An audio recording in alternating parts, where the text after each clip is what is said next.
in the corner, pass across, Kinney scores! Luis Jimenez found a beautiful pass, and NC State extends their lead 4-0 over the 49ers. Manischewitz working, down low into the corner, works around a man, shot, and he scores! Sam Manischewitz ties this one up. Here comes State, working into the zone, pass across, Jimenez finds it, and he scores! Luis Jimenez puts the Pack up 2-0 over the Colonials. Into the corner.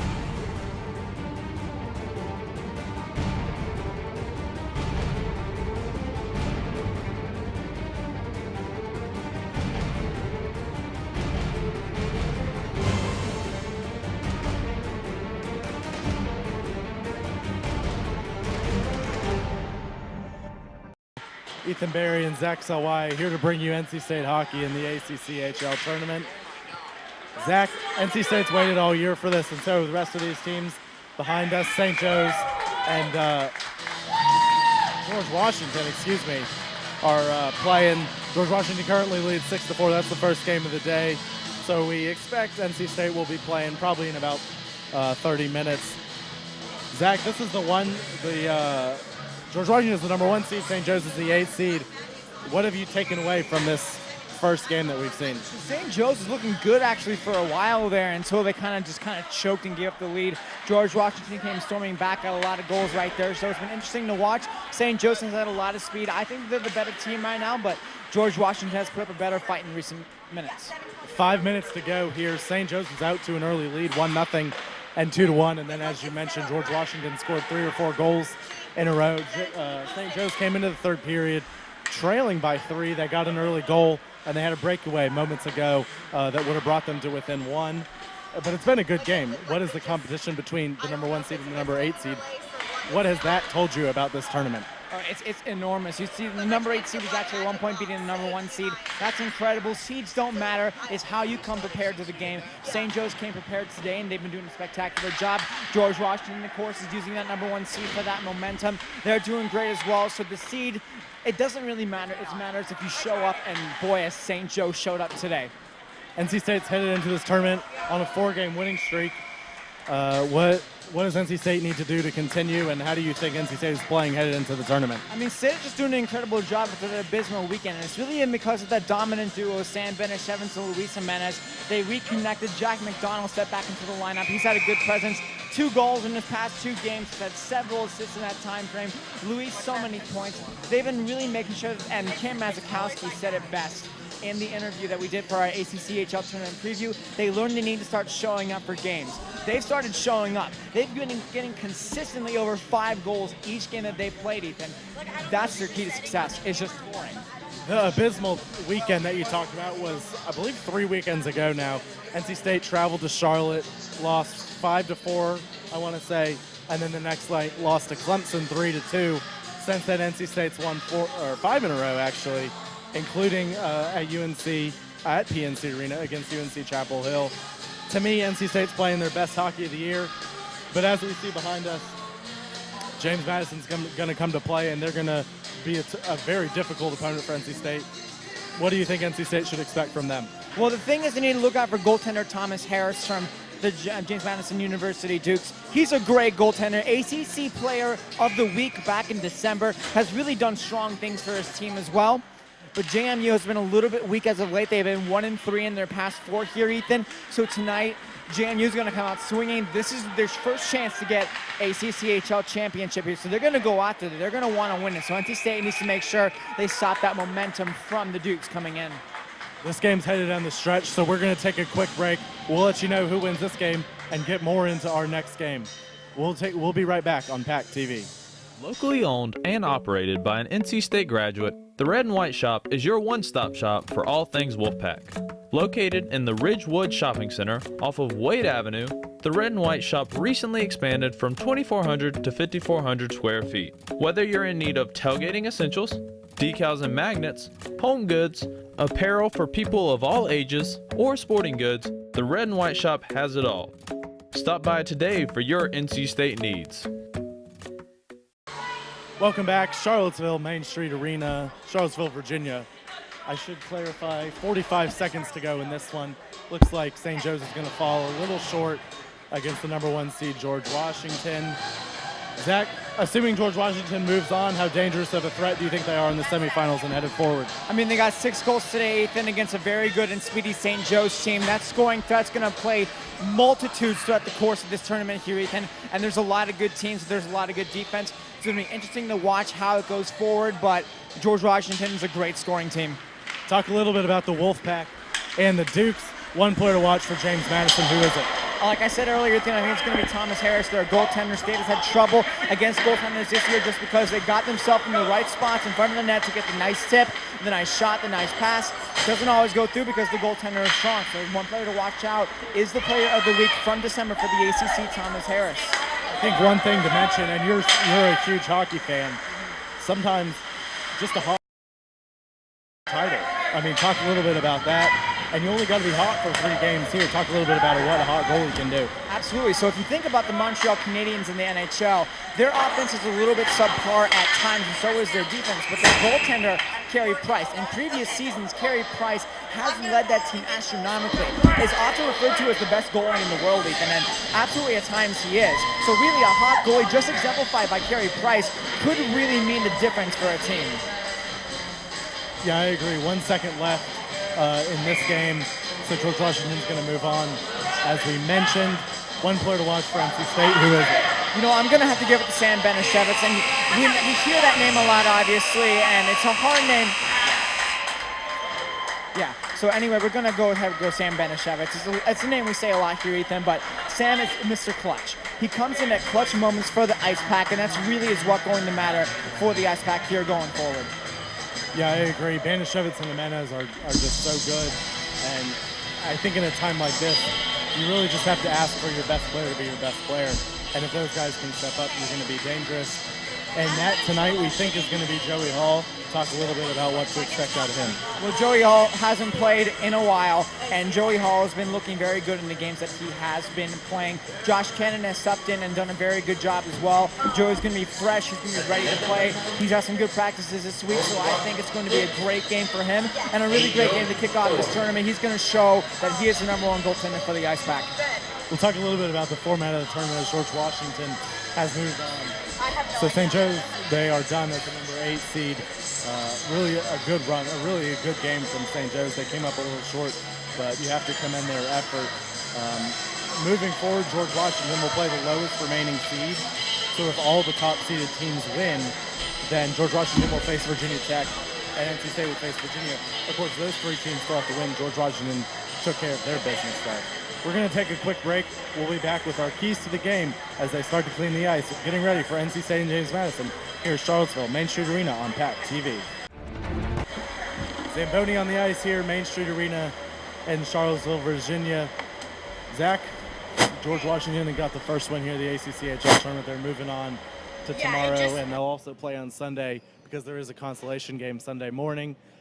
Going to get focused on NC State and James Madison. You talk a little bit about the James Madison goalie, but they're not a bad offensive team. Talk a little bit about that. Well, they're not a bad offensive team, but they've really slipped on the defense as well, Ethan. And we found out earlier that James Madison was the team that actually did win the Stephen Russell Memorial Tournament. They did win that tournament, and in great fashion as well there, Ethan. And really, since then, their play level has decreased. In the past 4 games, they've gone 1-3. And in several of those games, they've lost by 7. In the 3 games that they lost by 7 or more goals. 7-goal loss against Wake Forest, 8-goal losses against Virginia Tech and UVA.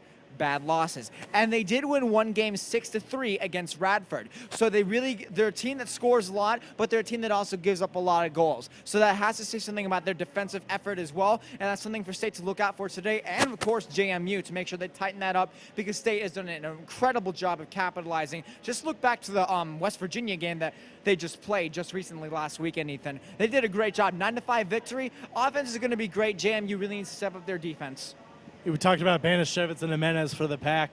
who's another guy on the second, third, maybe even fourth line who needs to have a big game for the Pack. Will Bieberdorf, without a doubt. He got his first goal the other night, and all of us up at the PackTV booth were just as excited as he was down there. First goal after being out for a long time with injury problems. It's really good to see Will Bieberdorf back and really getting back on the action, having that first goal. That's going to send waves of momentum, Ethan. Yeah, I agree. Before we move forward anymore, what are your 3 keys to the game? So my first key, of course, is going to be to ride that momentum. State's on a 5-game win streak, like you said, Ethan, and that's going to just pay dividends towards the entire play of the team. It's going to be a great game. It's going to be a great showing by State if all they can do is just remember what they've been doing in the past few games and do it tonight. My second key tonight is give defensive support to Joey Hall. It's going to be critical for this. State has given up 5 goals against West Virginia in the previous game to Josh Cannon, and that's just because of this little small defensive lapses. That can't happen, Ethan. What's going to happen is State really needs to make sure their defense stays tight. They make sure they box out on the penalty kill play, diamond, whatever they need to do. They need to make sure they provide enough defensive support so that they don't leave Joey Hall in a spot where he can't make the save they need to make. My third key tonight is wonders happen.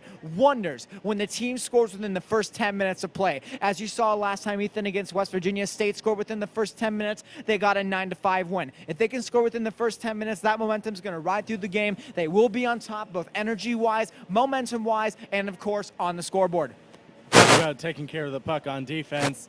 You know, I've watched this league for 3 years. If you eliminate defensive turnovers, you'll eliminate 50% of the goals in this league.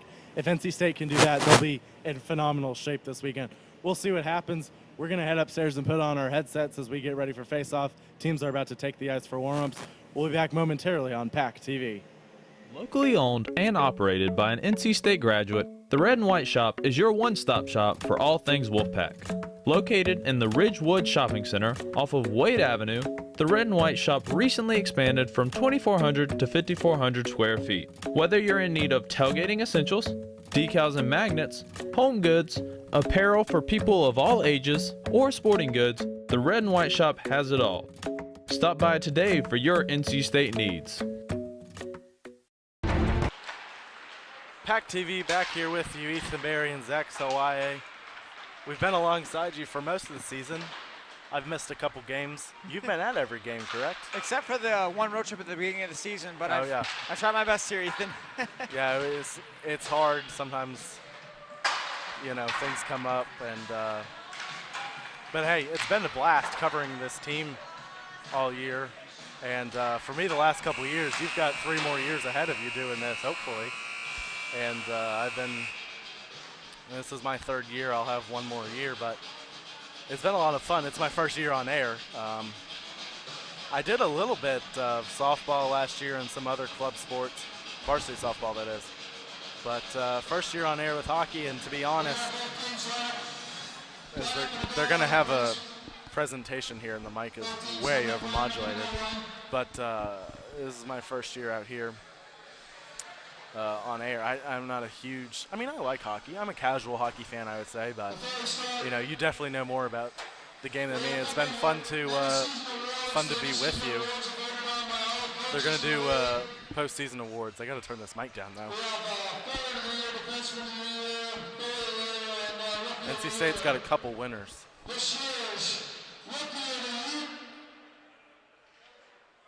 The mic went out.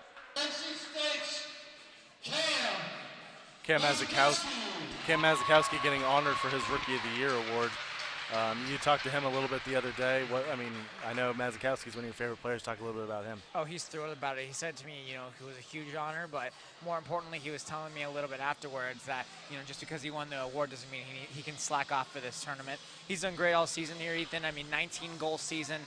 19-point season, 19 points in 18 games for a defenseman like that. He's the new breed of NC State hockey defenseman here, Ethan. It's going to be great for him going forward.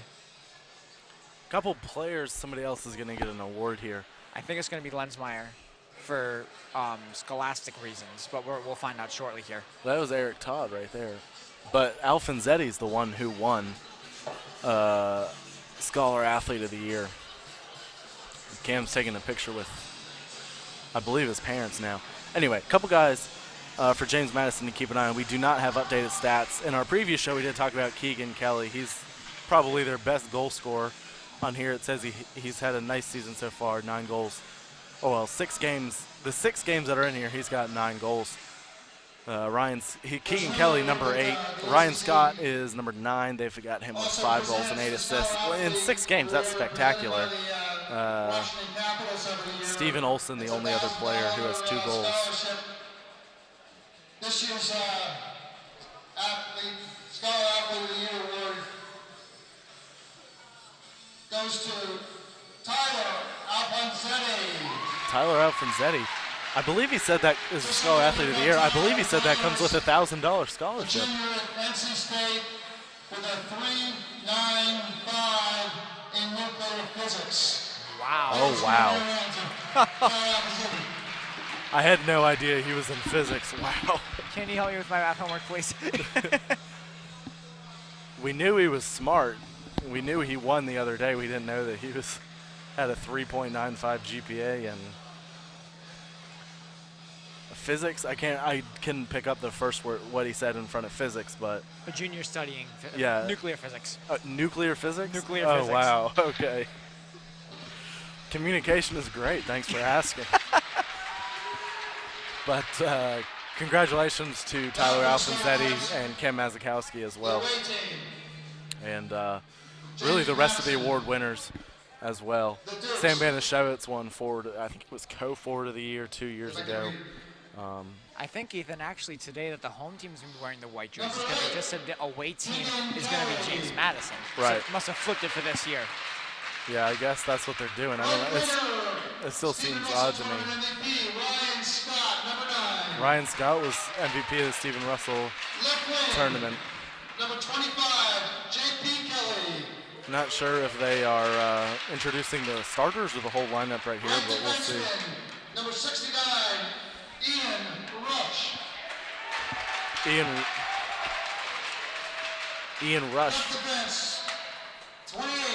Now, his name's backwards on the website. That's confusing. And between the pipes tonight, number 4, player of the week, Thomas Harris. Thomas Harris, your player to watch. And like I said, you know, hot goalie can go a long ways. At center, number 8, Andrew Kristoff. Oh, that's interesting. Andrew Kristoff's back out here. That's huge for NC State if he's starting and playing. Number 9, Jack McDonald. It's interesting here, Ethan, that they're starting Andrew Kristoff as the starting forward tonight here. Ryan Lensmeyer. Well, I think he said they're going with an all-senior starting lineup. I don't know if they're supposed to do that or what. Number 14, Chris Wing. It sounds like you're right, Ethan. They're trying to go with an all-senior lineup. Number 12, the Bruiser. Number 12, John Kuckenberg. Did they just call him the Bruiser here, Ethan? Yeah, they called Kokenberg the Bruiser. For the Wolfpack in the pipes, number 22, Joey Hall. Joey Hall and Ned, of course. Now for the ceremonial puck drop, and then we'll get going with the game. We were wondering, we weren't wondering, we were assuming that Joey Hall would be in that. But anyway, Linsmeyer, Kristoff, and Jack McDonald starting for the Pack. Chris Wing and John Koeklenberg on the blue line. And I'm sure NC State will get Banashevitz and Jimenez out there as quickly as possible. Kristoff and Ryan Scott are going to be doing the ceremonial puck drop.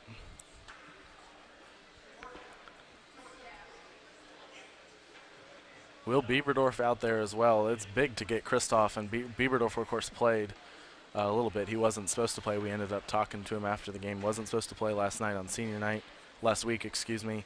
And what did he get sent to the penalty box at some point in the second period, and then they just ended up letting him get a few shifts, and he ended up scoring a goal the last minute of the game. Yeah, Ethan, Mike Gazzillo had some finesse right there trying to get Bieberdorf on the ice, and he did a really good job of pulling it off. Like I said, those two guys were injured, and it's huge to get them back. I mean, just huge. Adds a lot of depth to your team, and you know, we'll see what happens. I don't believe that. I mean, obviously, a couple players are going to have to sit out because not everybody can be dressed. He won't be playing tonight here, Ethan, but I just realized JMU's backup goaltender and Todd Daniel, that is one tall dude, if you can see him very well. He's all the way in the back. He is. He is pretty tall. We're going to set our headsets down for the national anthem.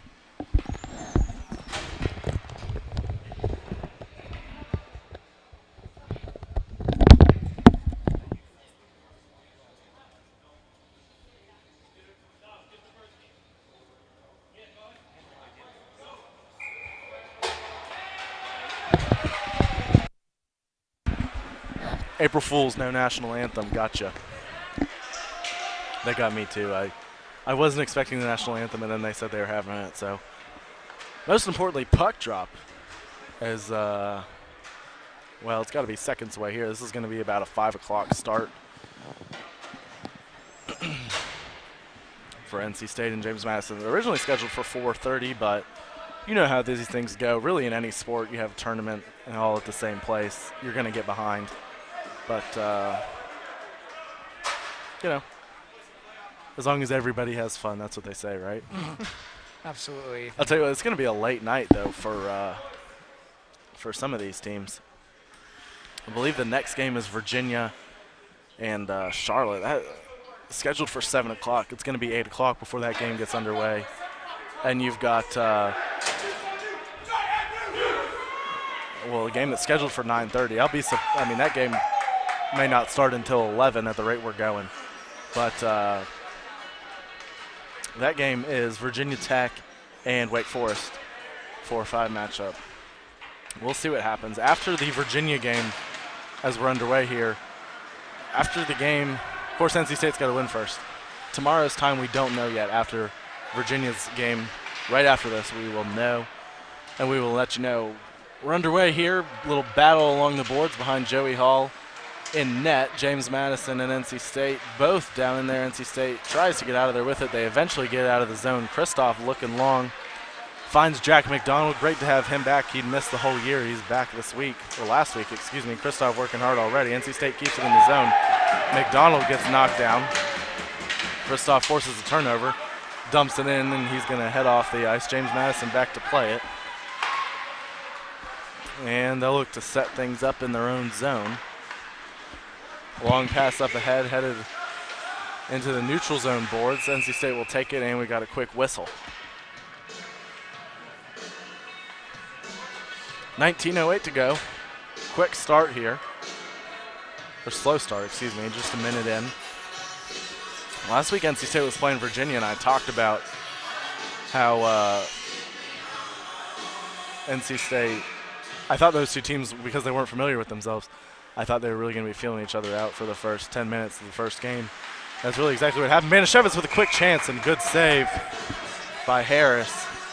And James Madison can't let that happen too much, or else NC State's going to have a big night. Jimenez, Banashevitz, and Todd out there with Rushford, and I believe it's O'Rourke wearing number 5. Usually wears number 28. Banashevitz in front of the net. Backhander out to O'Rourke. In front of the net. Harris looking for a whistle. Can't get it. Todd goes down. James Madison gets out of there with an early opportunity for NC State. Down into the corner now. To the left of Joey Hall. Along the boards, James Madison has it. Behind the net. Player goes down. Could have been a tripping. It's not going to be. Eric Todd may have gotten away with one there. Jimenez long pass intended for Banashevitz. Banashevitz eventually gets it. Hits Todd.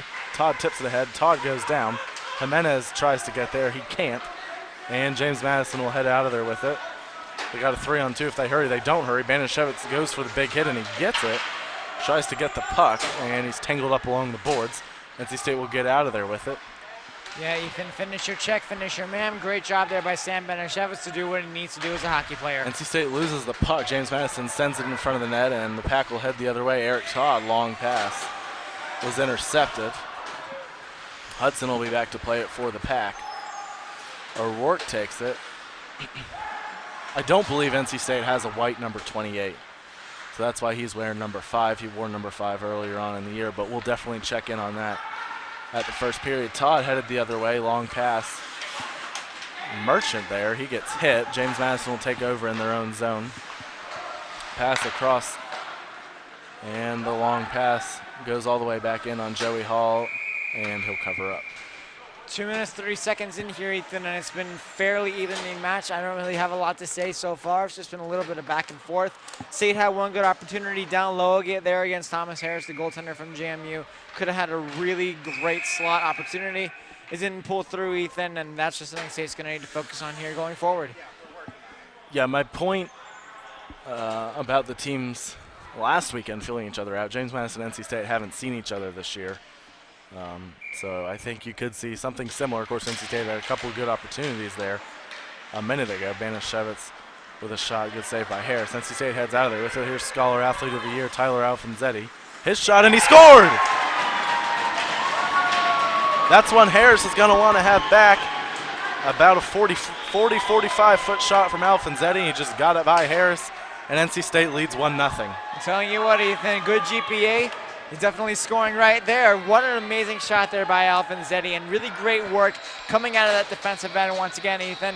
Just a great goal, and it's a great start. Like we said in the pregame, one of my keys, get the first goal within the first 10 minutes. This was in the first 3 minutes, Ethan. Expect the momentum to ride throughout the game. Quick start for NC State. That's exactly what they needed. Tyler Alfonzetti. Alfonzetti might be the most underrated player on the team. James Madison in front of the net. They can't get the tip. NC State will head the other way. Here's Ryan Kinney. Here he comes. He sends it into the corner. Got deflected there. Kinney battling along the boards, excuse me. Player goes, excuse me. Anyway, NC State gets out of there. Had some air in my chest or something. I don't know what that was. James Madison tries to get it out of the zone. They do eventually. Mazikowski takes it. Pass for Alfonzetti deflected. James Madison will be back to get it. And here they come. They'll look to try to set things up. NC State's gotten off to some good starts, but I think they can still play better. A full game is what I'm trying to say. So we'll see if they can do that tonight. James Madison headed the other way, 1-on-4 in front of the net, and they scored.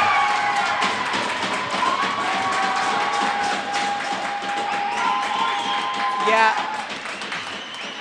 Ethan, I got to tell you, I'm not sure if I like what State did there defensively on that back check right there. 4 of the guys crunched up and left that way too much open areas on the outside rims. That just completely allowed JMU to come in on the sides and really just throw one in the net. That was a bad defensive breakdown there, Ethan. Like we talked about, they need to give support to Joey Hall. That was not support. No, that was not a good defensive play there for the Pack. Ryan Scott got that goal. Tyler Alfonzetti on the board for the Pack. So we're all tied up at 1 here, 4 minutes in. NC State behind their own net. There's Rushford looking for Hayden Dewey. Bieberdorf and Webb out there on the 4th line as well. So Eric Johnston not active tonight. That's surprising. That tells you how deep NC State is tonight. Dewey out of there with it. Long pass looking for Webb. Can't get it to him. Are you surprised not to see Johnston not in the lineup? You know, I'm going to miss that hair, Ethan. It was going to be a really good start to this tournament just to see him fly. Great goal against Clemson the other night, you know, during that abysmal weekend, Ethan. He's a player that State's going to miss, but they are seeing a good lineup. Here comes Banishevitz working, and he scores. Quick shot from Banishevitz. He does a quick bow and arrow celebration. And NC State leads 2-1. Of course, Sam Banishevitz, Captain Clutch himself. What a job right there to receive that pass and go flying through the blue line and just really take a good shot against Thomas Harrison. You can't really ask for much more, Ethan. Now State's back on top. I thought the teams would be feeling each other out, so I will not be headed to Vegas anytime soon. We've got 3 goals in the first 5 minutes. So we'll see if things settle down now. 2 good opportunities for Banishevitz already. He finishes that one. Chris Wing behind his own net. Looking to get it out of the zone, and he does. That's going to be a long pass, and it's icing. Quick goal for Banishevitz. Not what you want to see if you're James Madison. I feel like Banishevitz, obviously he's a great player, but I feel like a lot of times he either scores 0 goals or he scores 2, 3, 4 goals. And so that's not something you want to see if you're James Madison, an early goal from him. Sent in on net, deflected, it went wide. Joey Hall may have gotten a stick on it. NC State heads the other way, pass for Jimenez. He can't get there. And get it out of the zone. A good pass for Banashevitz, and they call the offsides. That was very close. Not sure how we saw that one. Either way, it'll be an offsides. Ethan, really quickly, I want to talk about the importance of staying in position defensively. In offense, you can go out of position no matter how much you want because usually puck carriers need to move around to get the play set up. But on defense, you have to stay in position. You can't crunch up like that. That led to the first defensive breakdown there, Ethan. It's so critical to make sure that the Ice Pack players know where they're going on the ice and survey the ice. They did not read the play on that one very well, Ethan. Staying in position defensively is critical, and it is key. That's the only way they're going to come out on top here, Ethan. So Luis Jimenez has taken a seat. I didn't see the penalty, did you? I sadly did not either, but nonetheless, State's on the penalty kill. Luis was pleading his case, and he's not a guy you usually see talk much with the refs, so NC State pretty disappointed with that call, but it's going to be their first penalty kill of the game. Penalty kills been solid all year. We'll see how they do here. James Madison working in. There's Keegan Kelly. Got to keep an eye on him. Behind the net, working back up top to the blue line. Back to Kelly.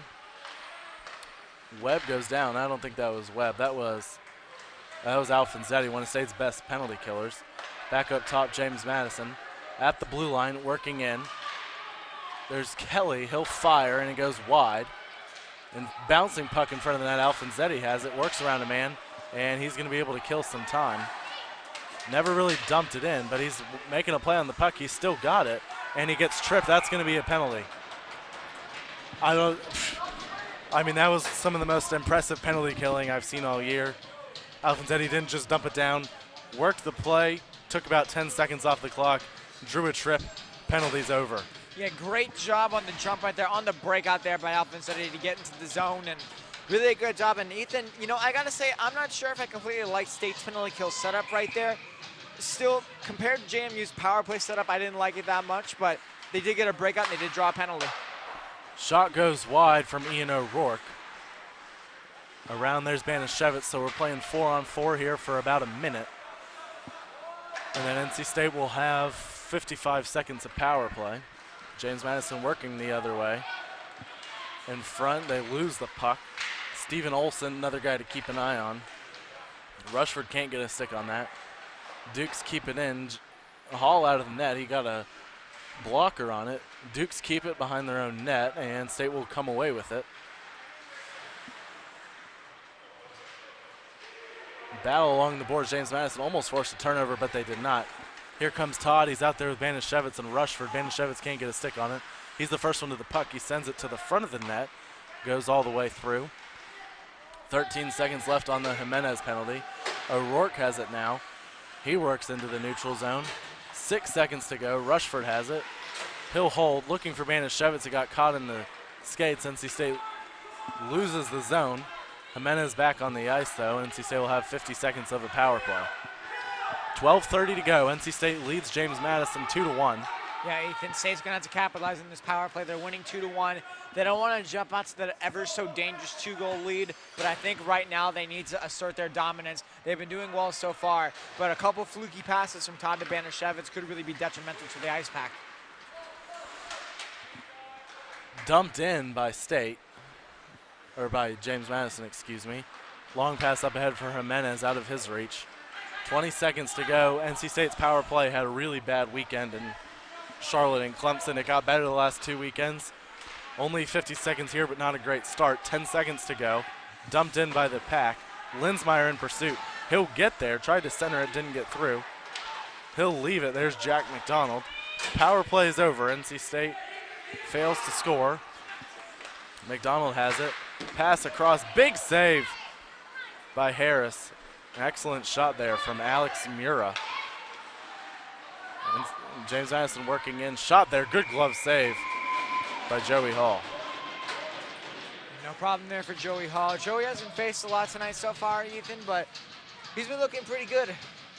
You know, all in all, State has really been the better team, I would say, in this first 11 minutes and 28 seconds.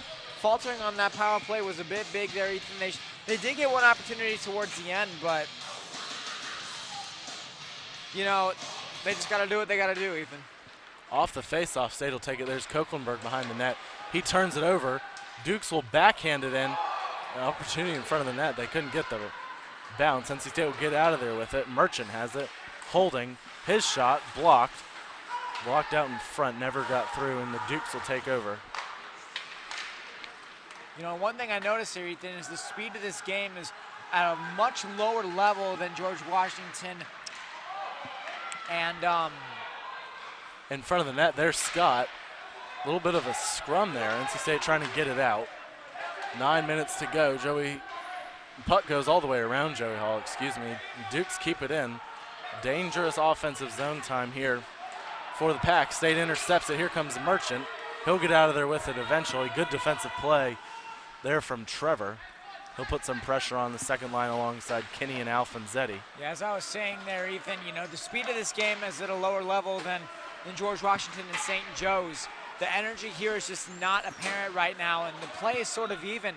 I'm not exactly sure why the energy isn't there. Could call it bus legs, could call it just still trying to feel each other out, but the speed is at a lower level. So that's going to be an icing on the Pack. Looked like Webb may have deflected it, but they didn't call it. 10:20 to go, first period. Alfonzetti and Banishevitz for the Pack. Scott for James Madison. See who takes this face off. It's going to be Will Bieberdorf, I believe. Refs having a discussion with head coach Mike Gazzillo. Ryan Kinney's going to have to come back on the ice because it was icing.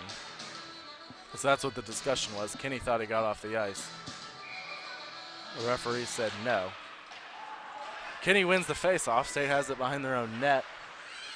Webb tries to dump it ahead. It goes all the way down. That's not going to be icing. Dewey, Webb, and Bieberdorf out there for the Pack alongside Chris Wing, Davis Hudson. Long pass up ahead, too long. James Madison could have had a 2-on-2 there if they got a stick on it. Dewey dumps it in. Bieberdorf in pursuit. Webb right there. Chris Wing tries to keep it in. He can't. Duke's headed the other way. They've got a 3-on-2 if they hurry. Shot. I don't think it ever got through. James Madison in front of the net. Back up top. Blue line. Big shot. Joey Hall with the save. really good passing there by JMU. You got to give props to them. That's why they've been a really high-scoring team. But they've also made some risky passes, and that's why they've been giving up a lot of goals here recently there, Ethan. And, you know, you got to attribute passing to that, but passing is just so critical. JMU is executing it very well, and State just hasn't been able to catch up. This is one of my favorite rinks to broadcast at, but we to be honest, we don't have a great view from where we're seated, so we'll do our best. But I'd say there's six huge. I forgot this word last time too. Poles? Yeah, poles. There's another word. Jimenez on net, sends it in. Good save, Harris. He doesn't have it. It's in front of the net, and he eventually covers up. Banishevitz couldn't get to it. I thought Todd put that in there, Ethan, and Luis Jimenez came in. What a beautiful job speeding up to get that backhand. I thought Tad taps it in, but it only went off the post there. Yeah, difficult pill to swallow there. Not sure how you don't score on that one. But yeah, we don't have a great view of Joey Hall, unfortunately, or that end of the ice. Teams will switch in the second period. Todd takes the faceoff. Banishevitz gets it. Back to O'Rourke. He keeps it in. Barely. Banishevitz has it. He'll send it around. Jimenez tries to get there. Dukes try to get it out. Els Rushford coming up to make a play. He keeps it in. Jimenez there now. Dukes try to get it eventually. Todd keeps it in. Sent all the way back around. Jimenez gets a body on it. Duke send it around. Banishevitz is the first one there. Jimenez has it back to Banishevitz. He sends it on net. Good save, Harris. Jimenez has it back. Working, holding, back up top. Rushford, big slap shot, big rebound. State can't get a stick to it. Here's Todd. Working, he gets hit. Puck was behind him there. They didn't see it. 8:30 to go. Rushford again. That shot goes wide. O'Rourke the first one there. He'll hold on to the puck. Good move there. Back up top, Rushford. Rushford slap shot, it goes wide again. Jimenez with an easy rebound. He scored off the bounce. I think Todd may have gotten a stick on that one off of Jimenez's shot. And NC State leads 3-1. You know, Ethan, and we said this a lot, and at least I've said it at least, great work comes from down low. Luis Jimenez found himself down low plenty of times, feeding that puck to the slot, feeding the puck back to those defensemen, and they created 4 or 5 good opportunities, and what a shot there by Jimenez to get the tip, and Todd got the tip. Great net front presence, great slot presence. This is NC State hockey at its finest, Ethan. Second goal for the top line. Alfonsetti scored early. James Madison tied it up. Banishevitz responded. This is going to be an offsides on Linsmeyer. And then Todd, off the shot from Jimenez, and NC State leads 3-1. Looking to clinch a spot in the semifinals. George Washington already got there, as you saw. They beat St. Joe's 6-4 in what was really a tightly contested game. St. Joe's just didn't have enough firepower to complete the comeback. Kristoff working here in front for Linsmeyer. He tries to get it. McDonald in there as well. And there's going to be some after the play tussling there. Doesn't look like there's going to be a penalty. On the other end of the ice, James Madison working behind the net. Kristoff has it. He gets knocked down. State will grab it. Here comes Mazikowski headed the other way. He works into the zone. Hill fired, kicked aside easily there by Harris. Linsmeyer has it. Looking to grab it. Mazikowski has it. He sends it in on net. Harris went for the glove save. Only got a glove on it. Couldn't grab it. And we got a penalty. This is going to be on James Madison? I think so, and they're going to call it a trip. Yeah, it's happy music playing here, Ethan, so that must mean the away team is going to be going to the box. Yep.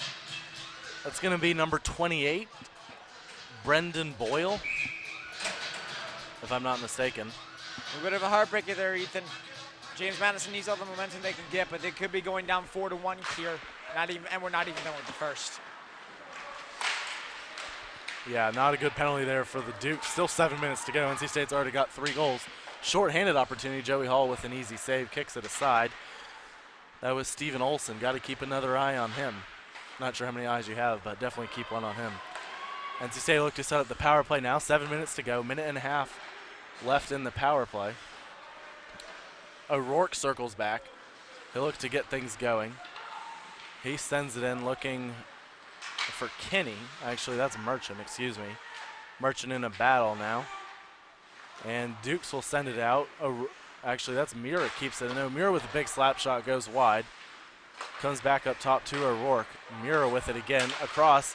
Kinney, his shot went wide. Good opportunity there for the Pack, and they scored. I didn't see what happened there, Zach. Did you see it? I did. Trevor Merchant, what a shot from the corner right there. Thomas Harris is devastated. That's got to be a heartbreaker there, Ethan, for sure. What a shot there by Trevor Merchant from the corner, off the pad, into the net on the power play, Ethan. Power play looking great, 1 for 2 now on the night. I'm going to be interested to see if they put in their mammoth of a backup goaltender here, Ethan. I don't think they will, but nonetheless, Ethan, that was a fluke goal. Goal for Trevor Merchant, Ethan, and that's just incredible. We'll learn who had the assist on that play. I didn't see who made the initial pass, but what a great goal, Ethan. The goals don't get announced here like they do at the Iceplex. But, yeah, that one's going to go to Merchant, I do believe. We're going to give it to him, and I think Kinney gets at least one of the assists. Stayed up 4-1 here. Excellent start to the ACCHL tournament. Dukes circle back around. Alfonsetti and Kinney run into each other. Kinney tries to dump it in. Still 6 minutes to go. James Madison just wants this first period to end. Dukes will send it all the way around. Chris Wing tries to get there, and he does. Sends it to the front of the ice. Dangerous pass. Shot goes wide, though. Don't think it ever got through. Would have been wide if it does. Now the puck's behind the net off the shot. That one got blocked as well. Joey Hall looking for some sort of help. In front of the net, and the Dukes scored.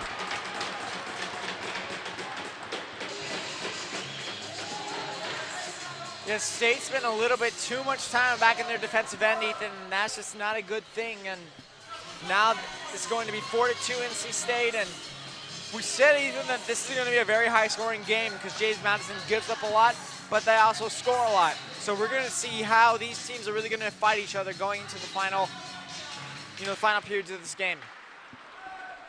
I believe Ryan Scott got that one as well. That's going to be his second goal. We're going to give it to him. We have no way of knowing if we're right, though. Just another quick opportunity, and somehow the puck ended up in the back of the net. Crazy start to this one, 4-2. Dukes are going to head the other way. They've got a 2-on-2. Here they come, working. Pass in front, goes wide. Never got through to the net. State will head the other way. Try to head the other way anyway. There's Kristoff. Koeklenberg eventually gets it. He'll grab it, and he lost the puck. Tried to knock a guy down in the process, unable to do so. Dukes head the other way. 2-on-3. They'll dump it in and chase it. Bieberdorf right there for the pack. Dukes send it in. Jack McDonald blocked that one. Behind the net now, there's Bieberdorf. Bieberdorf holding, and they got it out of there. McDonald will take it away. He tries to get it out, but can't. Bieberdorf in pursuit. Dukes still keep it in. They try to get it in, and Koeklenberg has it now. Dukes still keep it in. NC State having trouble getting it out of the zone. Another quick shot. Joey Hall with the save. Didn't know where it went. It's in the corner to his left. And a little scrum in front of the NC State bench. Pack finally get it out of there.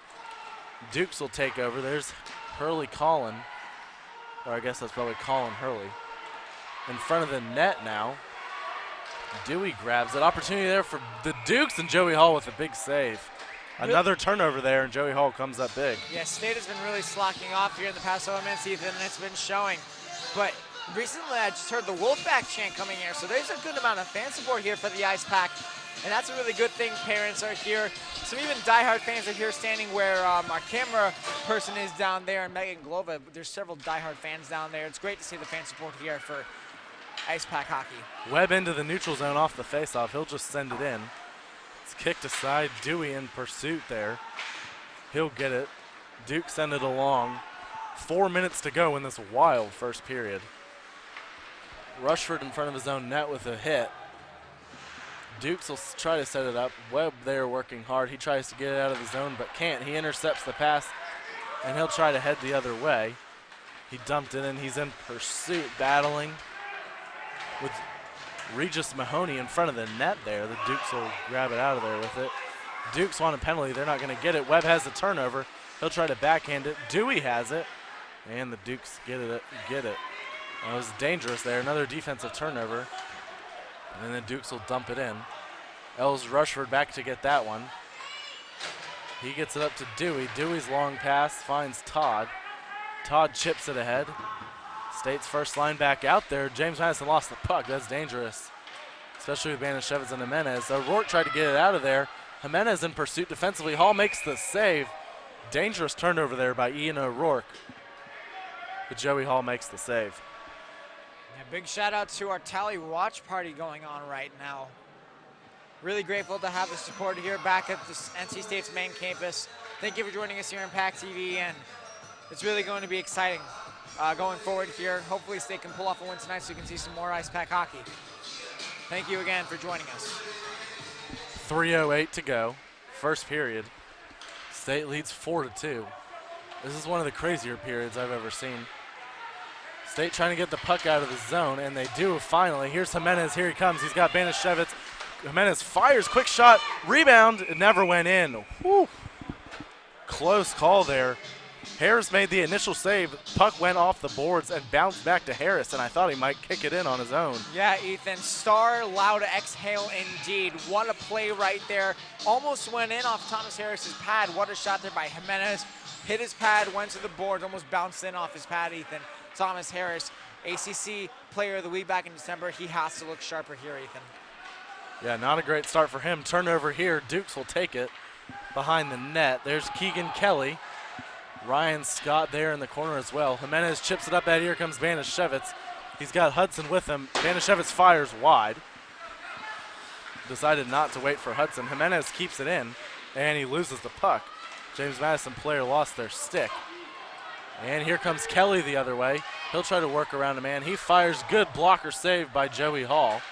State tries to head the other way. They can't. There's Ryan Scott, already 2 goals on the day. Sent in on net. Joey Hall with a save out in front of the net. State avoids the goal, and here comes Banashevitz and Jimenez, 2-on-3. We'll see what they can do. Jimenez behind the net, looking for help. James Madison player goes down, finds Mazikowski. Off the rebound, and they scored. Banashevitz with his second of the game, and NC State leads 5-2. They might need to put in their backup goaltender here, Ethan. Thomas Harris is not having a good night. What a nice play there. I have no words, Ethan. What a job by Luis Jimenez. I was a bit skeptical of the breakout coming in for Jimenez and Banishevitz. They were too clunched in together. But then the beautiful play, Jimenez just wrapping around, feeding it to Mazikowski, and then Mazikowski just, oh man, that was beautiful there, Ethan. That makes me happy. I'll tell you what, this game is bonkers. It's 5-2. Banishevitz and Ryan Scott have 2 goals. Scott for the Dukes, of course. Jimenez, Alfonsetti, and Todd also have a goal. So 4 goals for NC State's top line in the first 18 minutes of the game. That's insane. Alfonsetti here, he gets tripped right in front of the ref, no penalty. That's an interesting one. He shoves down the player who tripped him. Alfonsetti has it, fires in front of the net, goes all the way through. Kinney has it. Back up top, Kokelberg. He fires off a rebound, good save by Harris. He needs to string a couple saves together here. And we got a whistle. Not exactly sure why, but. Yeah, I don't either. 1:13 to go. 7 goals in the first 18 minutes, including 2 in the first, well, 3 in the first 3 minutes, I think. Yeah, what a game this has been, Ethan, and we're not even done with the first period. I have no words. Well, I think, you know, Coach Gazzillo's not going to be happy with the 2 goals State gave up, but NC State will take high-scoring games all weekend. That's going to be their way to, that's the style they want to play. The more goals, the better, even if it means Joey Hall gives up a few. Pass across there. Jack McDonald tried to poke it, went right to a Dukes player. 50 seconds to go in the first period. Mazikowski has it. He'll look for the long pass, looking for McDonald. He can't get there, and that's going to be icing. I don't know why the whistle was blown so early there. Either way, McDonald wasn't going to win the race. 42 seconds to go. NC State leads 5-2. I'm not really sure how else to describe this game, Zach, but a shot on net there quickly off the face-off. Joey Hall with the save in front of the net again. And Joey Hall trying to cover up, waiting for a whistle. He finally gets one. I wish we could be more descriptive of what's going on down there, but we really just can't see. I think this game is as lit as the DJ, Ethan. Some great music choices, and overall just a great game being played. Definitely, I think the teams are playing to match the tempo of the music.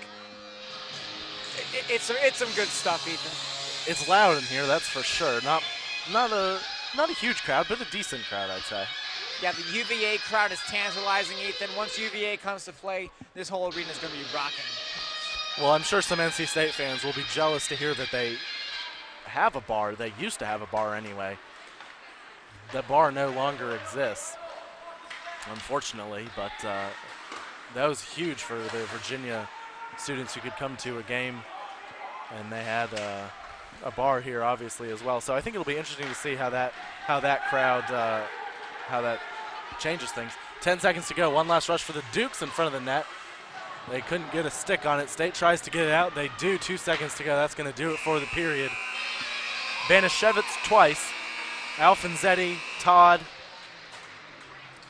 and Trevor Merchant for the Pack. Ryan Scott, 2 goals for the Dukes, and that's how we're at a 5-2 score after the first period. We're going to take a breath and a break. NC State leading James Madison 5-2. We'll be right back on PackTV. First intermission here, Main Street Arena.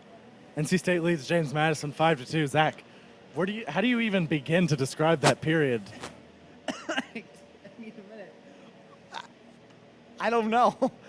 What a period, Ethan. I mean, what can you say about that? I think it's just been the fact, on a serious note, State had good net front presence, behind the net, and slot presence. Trevor Merchant's goal was a great behind-the-net goal from the corner. Sam Banishevitz did a great job of just firing that puck from the high slot, and also had another great goal, just recollecting the puck down near the goaltender, crashing the net after a beautiful feed from Cam Mazikowski.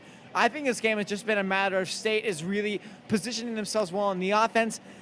Kind of has some problems with the defensive positioning, but the reason they're doing so well is because of the offense. What do you do if you're James Madison? And don't say do better. I was about to say that, but I think Ethan, what James Madison has to do is really start to realize that their defense needs to stop being so spread out. Just crunch in. State is really utilizing those open lanes. Now, James Madison, of course, can't get too scrunched. Or what's going to happen is they're going to be able to get capitalized on, just like they capitalized on State when State crunched in too close together, and that allowed James Madison to walk in and get a quick goal. They just needed to get an even spacing and make sure their defense stays tight but stays spaced out at the same time. And that's really going to be how James Madison is going to be able to prevent any more opportunities from State and try to get a defensive outbreak. I'll tell you what, if James Madison just focuses on defense, they'll find 3 opportunities. There's still 40 minutes left. There's no doubt in my mind they can find 3 opportunities. I mean, they probably won't score on all 3 opportunities, but you get what I'm saying. You focus on defense for the first 5-10 minutes and just don't give NC State any opportunities. Keep them out of the net. James Madison can easily get back in this game, but it's got to start with the defense. Do you agree? Absolutely, Ethan. I mean, they're the 6th seed in the ACCHL for a reason here. They're at this tournament for a reason. They're good, and they will have opportunities to get back because they will find them. James Madison is a great team. They have great speed. They have great goaltending. Thomas Harris off to a rocky start tonight, but he showed some promise. A lot of players out there really leveled the bodies against Sam Benishevitz, Eric Todd, a lot of those first-line players. It's going to be a matter of, can James Madison really remember why they're here and really use that to push their momentum and push their energy. Like I was saying earlier in the broadcast, Ethan, the fact that this game feels a bit slower than most recent games. They're still trying to feel each other out. The speed is going to be a huge factor here going forward. We're going to take a quick break. We'll be back to talk about what we expect to see in the second period here on PackTV. Mission NC State leads James Madison 5-2. Zach, James Madison's offense wasn't the issue. Ryan Scott, both goals for the Dukes. Talk a little bit about what you saw from them on the offensive end. They've been looking pretty good here, Ethan. They've been really capitalizing on State's bad defensive lapses, as we saw right there on that defensive lapse that led to one of the better opportunities, just shoving that puck right home, low pad side against Joey Hall. I think they've done a really good job at just being able to capitalize on those, and Kelly has really led the way. Scott, rather. Keegan Kelly and Ryan Scott, both of them are phenomenal. As for the other end of the spectrum, Joey Hall, what have you seen from him? He hasn't been tested a lot, and when he has been tested, he's looked a little bit rough, Ethan. I can't sugarcoat it. It's really going to be a matter of, can he bounce back in this second period and make sure he's able to do his best in his hometown. He's made a couple of key saves, though. We got to give him credit for that. He gave up 2 goals, but it could have been worse. And like you said, defense has to be better for the Pack. Zamboni's just about finished. We're going to take another quick break, and we'll be back for the second period. NC State and James Madison on PackTV. All right, welcome back to the Main Street Arena here in Evansville, Virginia. Zach Sawai here for PackTV. Ethan Berry will be right back in just a second here, helping out with some of the camera work here. He's back right now, but Ethan, it's really been a great opportunity to be here with the Ice Pack and with PackTV as an organization. And really, I just want to say thank you for having me on this year. I've been through some learning curves and things like that, but really, it's been fun being a broadcaster and a marketing specialist as well. It's a weird hobby for my major and things like that, but really, I just want to say thank you for bringing me on and teaching me the ropes. Yeah, I think it's been great to have you on. We appreciate, you coming on with us. I didn't know that we didn't know that we were going to be doing hockey until, what would you say, about a week before the season, I'd say? I think so, Ethan, yeah. That sounds about right. We had to adapt on the fly, and it's been fun, if nothing else. I don't know how you guys think we've done, but, most importantly, we want to thank, our listeners for listening to us on the radio, 88.1 WKNC in Raleigh. And a lot of long nights, Ethan, on the road. A lot of long nights, and as also on the, obviously these games that we do from the Iceplex. Trying to get our audio set here. The games from the Iceplex, we appreciate you guys tuning in, and the radio broadcast as well. Really, you guys are why we do it. We like, hearing about people, family members of players, and, it's fun, if nothing else. Maybe we're not good, I don't know, but it's fun, and we most importantly appreciate you guys for tuning in, and we hope you enjoy the broadcast. We've really tried to add a lot to the broadcast. We've got a 4-camera shoot up here. Last year was only a 2-camera shoot. We've got a scoreboard camera and a center ice camera as well. I want to say we did a 5-camera shoot last weekend. And, we did at the Iceplex. So really just trying to improve our broadcast. But yeah, Zach, it's been fun being out here with you. We had big shoes to fill from Drew and Nick. And, you know, we can't try to be them, but we can try to do as well as we can and have fun. That's what we've done. It's been fun following the team, got to know a bunch of the guys. And, you know, if you're family, friends of them, definitely know that you should be proud of them on and off the ice. They're really super guys, and it's just been fun, you know. The late nights sometimes aren't as fun, but for those of us who like our sleep, but it's bus rides and, you know, hotels at Holiday Inn. As well, Ethan, one thing that I learned is those late night waffle runs with half the hockey team, IHOP runs, I love those, Ethan. Yeah, those are fun as well. Quick opportunity for the Dukes. Scott sent it wide, looking for the hat trick. As we start the period, opportunity here, Jimenez can't get there in time. Dukes get there. They'll try to get it out of the zone, and they do eventually. Todd still has it, though. Looking for help, working against Scott. Banishevitz grabs it. Dukes are right there for it. Off the boards. And the Dukes will head the other way. They've got about a 2-on-3 here, long pass around. Scott will get there. He holds, working against Hudson. Keegan Kelly with it now. He loses it. Todd grabs it. And he'll look to get out of the zone with it. He loses it. Dukes keep it in. Chris Wing eventually gets it out. Banishevitz finds Jimenez. Here comes Luis working, juking. You know, he wants a goal after seeing Todd as an opportunity there for the Pack against the net. We got a whistle. I was saying, you know, Luis Jimenez wants his goal. Todd and Banishevitz already have 3 goals combined. 2 of them from Banishevitz. Not sure what that whistle is for. Either way, don't see anybody in the penalty box. Benches are right in front of us, and we may not get a great view, but we definitely get to hear a lot of what they say. It's pretty interesting. Koeklenberg with a shot. Mazikowski collects the rebound and goes out of play. Talking about the benches right in front of us, it's interesting to hear him talk, and you know they're not very quiet, as you can assume. And it's still an interesting perspective being right behind the bench, hearing what they have to say, seeing the calls that they don't agree with, which is pretty much all of them, and I can't blame them. I don't agree with any calls either, especially at state and state games, primarily basketball and football. Anyway, Alfonsetti goes down in the neutral zone. Mazikowski collects it in his own end, tries to chip it ahead for Kinney. He'll dump it in. Goes all the way around the boards. Merchant has it. And it goes down. Mazikowski sends it behind the net. Jimenez collects it. He'll battle along the boards. That's Kinney, actually, excuse me. Alfonsetti with it now. He's already got a goal tonight. Mazikowski fires. Deflected, and a rebound there. James Madison collects it. That was dangerous. Juicy rebound for the Pack. That's going to be icing. Mazikowski wins the race. 18:06 to go. Second period. Things have calmed down a little bit here, at least so far in the first 2 minutes. At least so far, Ethan. This game could explode again. JMU is a really good team, Ethan, and they should not be underestimated here going into the second period. We'll talk more with Jeff Wing in the second intermission about these two teams. It's going to be a good game. Off the face-off, we're going to have a battle. State tries to get there. Goes all the way around. Ian O'Rourke keeps the puck in. Excellent play there. O'Rourke moving in on net. Deflect. Not sure if that went off the side of the net or off Harris. Actually, I don't think that's Harris. Woo! That's one big goaltender there for the Dukes. They did have a goaltending change in that first intermission. Daniel Toth. Let's see if that sparks him. Harris sitting down in front of us. Turnover for the Dukes. Turnover for State. Both players go down on a big hit. Shot there goes wide. That was dangerous there for the Pack. Kristoff gets drilled.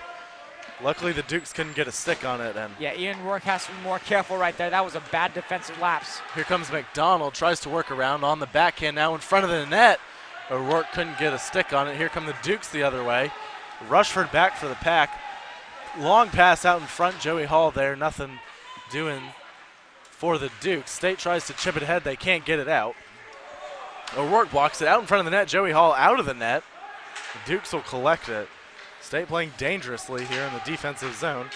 Linsmeyer tries to grab it. NC State chips it ahead. They finally get it out. That McDonald did the deed. Dukes will grab it. Backhander off the boards, and they'll look to head the other way. Short pass there. Behind the net, behind State's net. Here they are. Dewey with a long pass up ahead. He finds Linsmeyer. Linsmeyer's got Bieberdorf with him. He shoots it high. Big slap shot there. Rushford keeps it, and he'll dump it in.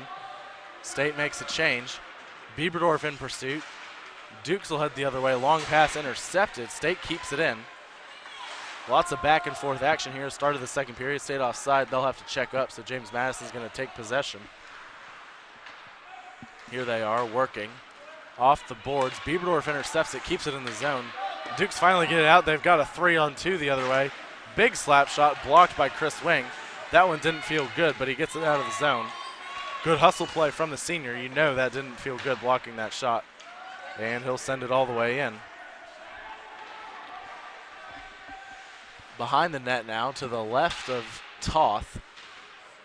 And behind on the other side, Dukes try to get it out, and they don't. Dewey with a shot.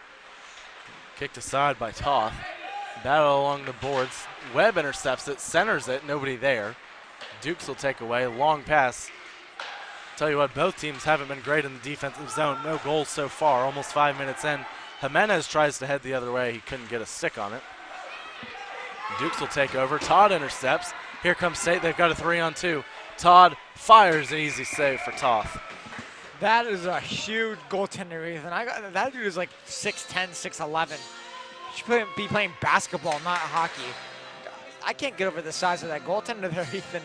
But nonetheless, yeah, this second period has calmed down a lot here. Not even 5 minutes in, and this period has not seen really one good scoring chance. Yeah, I'll tell you what, he's not a small dude. I don't know how big he is, but he's not small. Todd along the penalty box area there. Dukes will get it away. They got to be careful on defense with this line out there. The defensive mistakes they made earlier won't last. Hall makes the save. Rebound. The Dukes trying to go behind the net. They can't get there. Jimenez long pass up ahead. Banishevitz chips it to himself. Works around a man. State's offside, so they'll have to reset. Jimenez gets onside. Mazikowski has it. He works around a man. Tries to dump it in. Didn't get much on it. He intercepts it. Has Jimenez with him. Mazikowski fires. Save Toth. Rebound into the corner. Dukes will head the other way. They've got Scott looking ahead, looking to cherry pick. I think Mazikowski had a bit more time. He should have made the pass right there to Jimenez for the one-timer. A little bit of an interesting choice there. Opportunity. Kelly, he goes down and lost the puck. Jimenez goes down, tries to get it to Banishevitz. Banishevitz will hold it. Gets it back to Mazikowski. Up ahead, Todd. Here he comes. Working, holding, looking for help. Leaves it for Mazikowski along the boards. He'll send it in front. Dangerous for the Dukes. They'll head the other way anyway. 6 minutes into the first period. Good shot there. Keegan Kelly goes out of play. I love this new scoreboard here, Ethan. It's really in-depth and nice colors. It's a nice scoreboard here, Ethan. Really big props to our developers at the PackTV developer studio there. Just a great job. It's a nice addition to our broadcast. Yeah, I agree. It's something we've been working on for a while. We've been working on. I haven't been working on it at all because I'm not smart enough for that. 13:52 to go. But yeah, I agree with you. Excellent. Shout out to our guys back at the office. Dukes win the faceoff. Try to win it forward. They lost the puck. Big hit there by Rushford. That's a penalty. Going to be the second power play of the game for the Dukes. Rushford's sharing some happy, hearty, and healthy words with the Duke players. I couldn't see the numbers. I think that was Robert Souza. Nonetheless, State actually, they're still going to go 5-on-5. Oh, no penalty. False start, I think. I'm not sure how they didn't call the penalty. I thought it was a penalty. I thought it was too, Ethan, but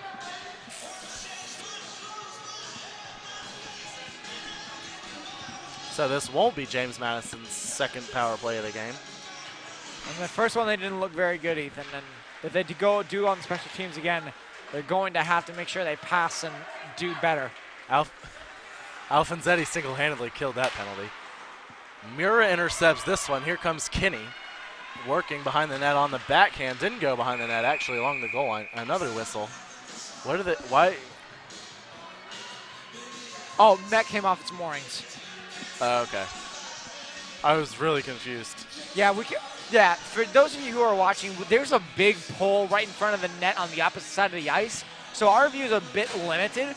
So when we need to see, we try to stretch. So if we don't see something, please forgive us. But we do the best we can, right, Ethan? We try. 13:25 to go.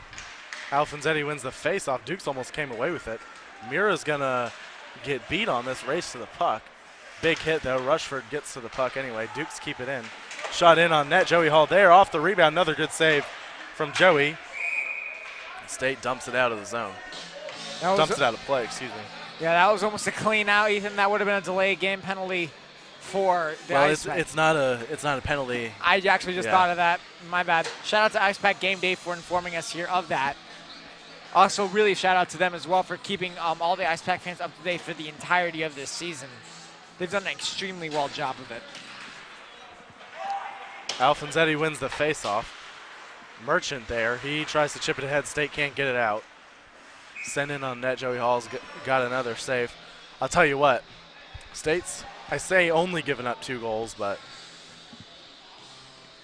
they have only given up 2 goals so far. Seems like it could be more, but I think State's got to do a better job getting the puck out of the zone.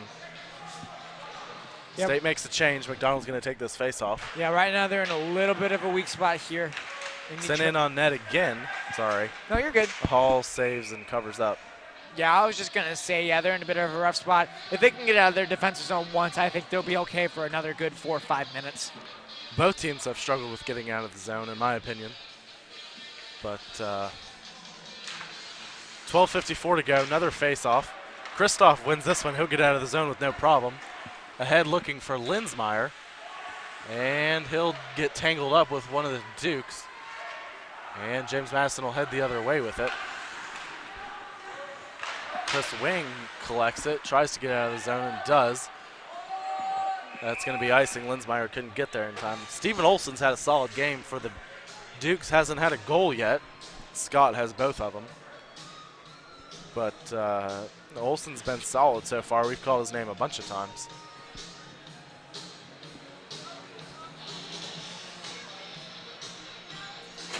Another face-off to the left of Joey Hall. It's been about the 4th one in the last minute and a half or so.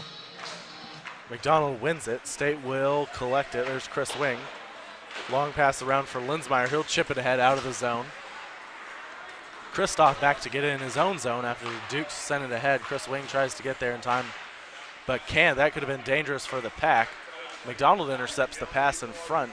Joey Hall out to play the puck. Didn't need to. Another shot on net, goes wide that time. Dukes keep it in. Momentarily goes out of play. 12:05 to go, lots of stop and start here in the last 2-3 minutes. This second period has really died down here, Ethan. I think it's contributed to the fact that JMU stepped it up and State has just kind of slowed it down. They're definitely still in this game, but you can see the lack of effort is apparent. Well, I told you that James Madison really needed to settle down on defense, and they've done that, so now we'll see if they can get a goal here. A huge hit there by Cam Mazikowski. Thankfully, the Dukes player's okay. Joey Hall with another save. In front of the net again, rebound. They couldn't get it out of there. Bieberorf chips it ahead. And we got a whistle. Yeah, Cam Mazikowski is not one small dude. That was a rocker. Absolute rocker. Just. That was one of the biggest hits we've seen all year, I'd say. Absolutely. Maybe the biggest. Along the blue line. 11:47 to go. Bieberorf taking this face off. He wins it. Mazikowski back there. He finds Bieberorf. State will head the other way. They've got a 3-on-2 if they hurry. Here comes Bieberorf. He fires. Save Toth. Rebound behind the net. And Mazikowski will keep it in. He sends it in on that. That one goes wide. Koeklenberg collects it. He'll send it behind the net. Couldn't get it there, though. Along the boards now, State tries to keep it in. They can't. Dukes will head the other way. Bieberdorf collects it in the neutral zone. Dewey dumps it in. Webb in pursuit for the Pack. State tries to get there in time. Koeklenberg sending in again. Dewey goes down. Another whistle.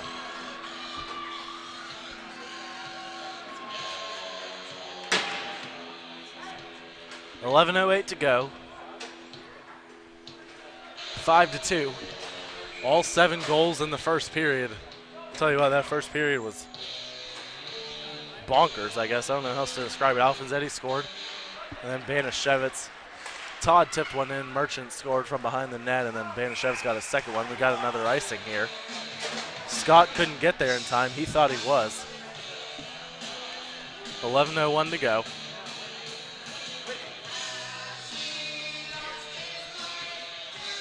Players will skate all the way back down to the right of Daniel Toth. The stats we have on him, only played in 2 games of the 6 that are on the website for State. He's allowed 3.5 goals against. So like we've said, you got to have your backup goalie play well to win the tournament, and James Madison certainly knows that. And they've got to score some goals to get back in this game. Banashevitz, Jimenez, and Todd back out there for the Pack. Long pass finds Scott. Keegan Kelly tries to get there. Good defensive play by Rushford. He'll head the other way. He's got a 3-on-3 with Banashevitz and Jimenez. Tries to fire, couldn't get anything on the shot. It goes wide. Along the bench now, Dukes will head the other way. Here they come. Here's Keegan Kelly. Banashevitz with a nice poke check on him. Dukes will collect it. So that was Kelly again. Joey Hall doesn't know where the puck is. It's to his left. To his right, excuse me. Nobody was there for the Dukes, fortunately. Banashevitz finds Jimenez. Headed the other way. Jimenez working in front of the net. Couldn't get a stick on it. State will head the other way. That's going to be a delayed penalty. And the Dukes touch it. So this will be a State power play. Third of the game. They've already got a goal. The one they didn't score on was pretty short. I believe it was only about 50 seconds. What a great song, Ethan. Great song for a great moment. You know, Ethan, one thing that I really just think that's absolutely outstanding about State is their resilience through adversity this season. At several periods of time where they were missing several key players on their team, and they've come back roaring, and they're in the tournament now. It's a great thing. Mazikowski finds Muir along the blue line. Back to Mazikowski. He'll find Alfonsetti in front of the net, and they scored. Beautiful pass. I couldn't get a number on who scored. You know, Merchant went to I think it was Kenny. That's what I thought. Somebody went to somebody, but nonetheless, that was a beautiful behind-the-net pass to get to the front. A little bit of a tic-tac-toe. Beat that. I think it was Merchant, actually. We're going to give that one to Merchant, his second of the game. Yeah, beautiful net front presence, great slot presence, beautiful tipping from behind the net, 6-2 NC State. That's the kind of dirty goals this team needs. That was a beautiful pass from Alfonsetti. He's the one who made that play happen. Opportunity here for the Dukes off the faceoff. They send it off the side of the net in front again, and they score. I don't know what Hudson was doing on that play there, Ethan. His stick was to a position where there was no chance of stopping that player from getting the juicy rebound. Now it's 6-3 State. JMU answers right back here, Ethan. This is going to be a long night if JMU can keep this up. Robert Souza scores for the Dukes. That's just not a goal you can allow, coming off of a face-off. And the Dukes sent it on net. It went wide off the boards, and then it was just open in front of the net. Joey Hall was out of position. They knocked it in. Easy goal. Here they come. Shot on, goes wide. And the Dukes keep it in. Still a 3-goal game. About halfway through this one. 9:15 to go, second period. Another shot goes wide. Off the rebound, Joey Hall there. And he covers up. Chris Wing escorting some Dukes out of Joey Hall's breathing room, I guess you could say. Joey a little bit slow to get up. A little bit of a stinger. I wonder if somebody stepped on him or something, but that was a scary sequence of events there, Ethan. And nonetheless, bad in net front defense there by Salem. That last goal, really bad presence again. They got to make sure that they limit JMU's opportunities. They just left that net wide open. Yeah, that's really a goal you can't give up off the faceoff. 9 minutes to go. State heads the other way. Hudson behind the net. So State 2 for 3 on the power play. And like I said, the one they didn't score on was only about 50 seconds. Linsmeyer now along the benches.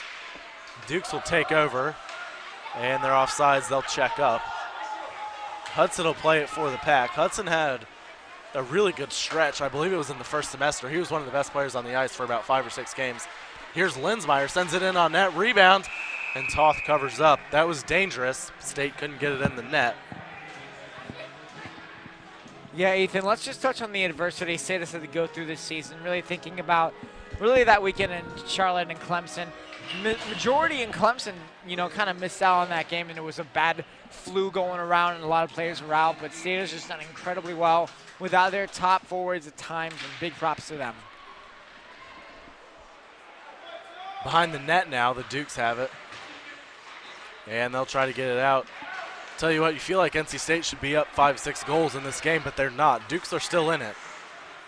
We'll see if they can get closer. Long pass here.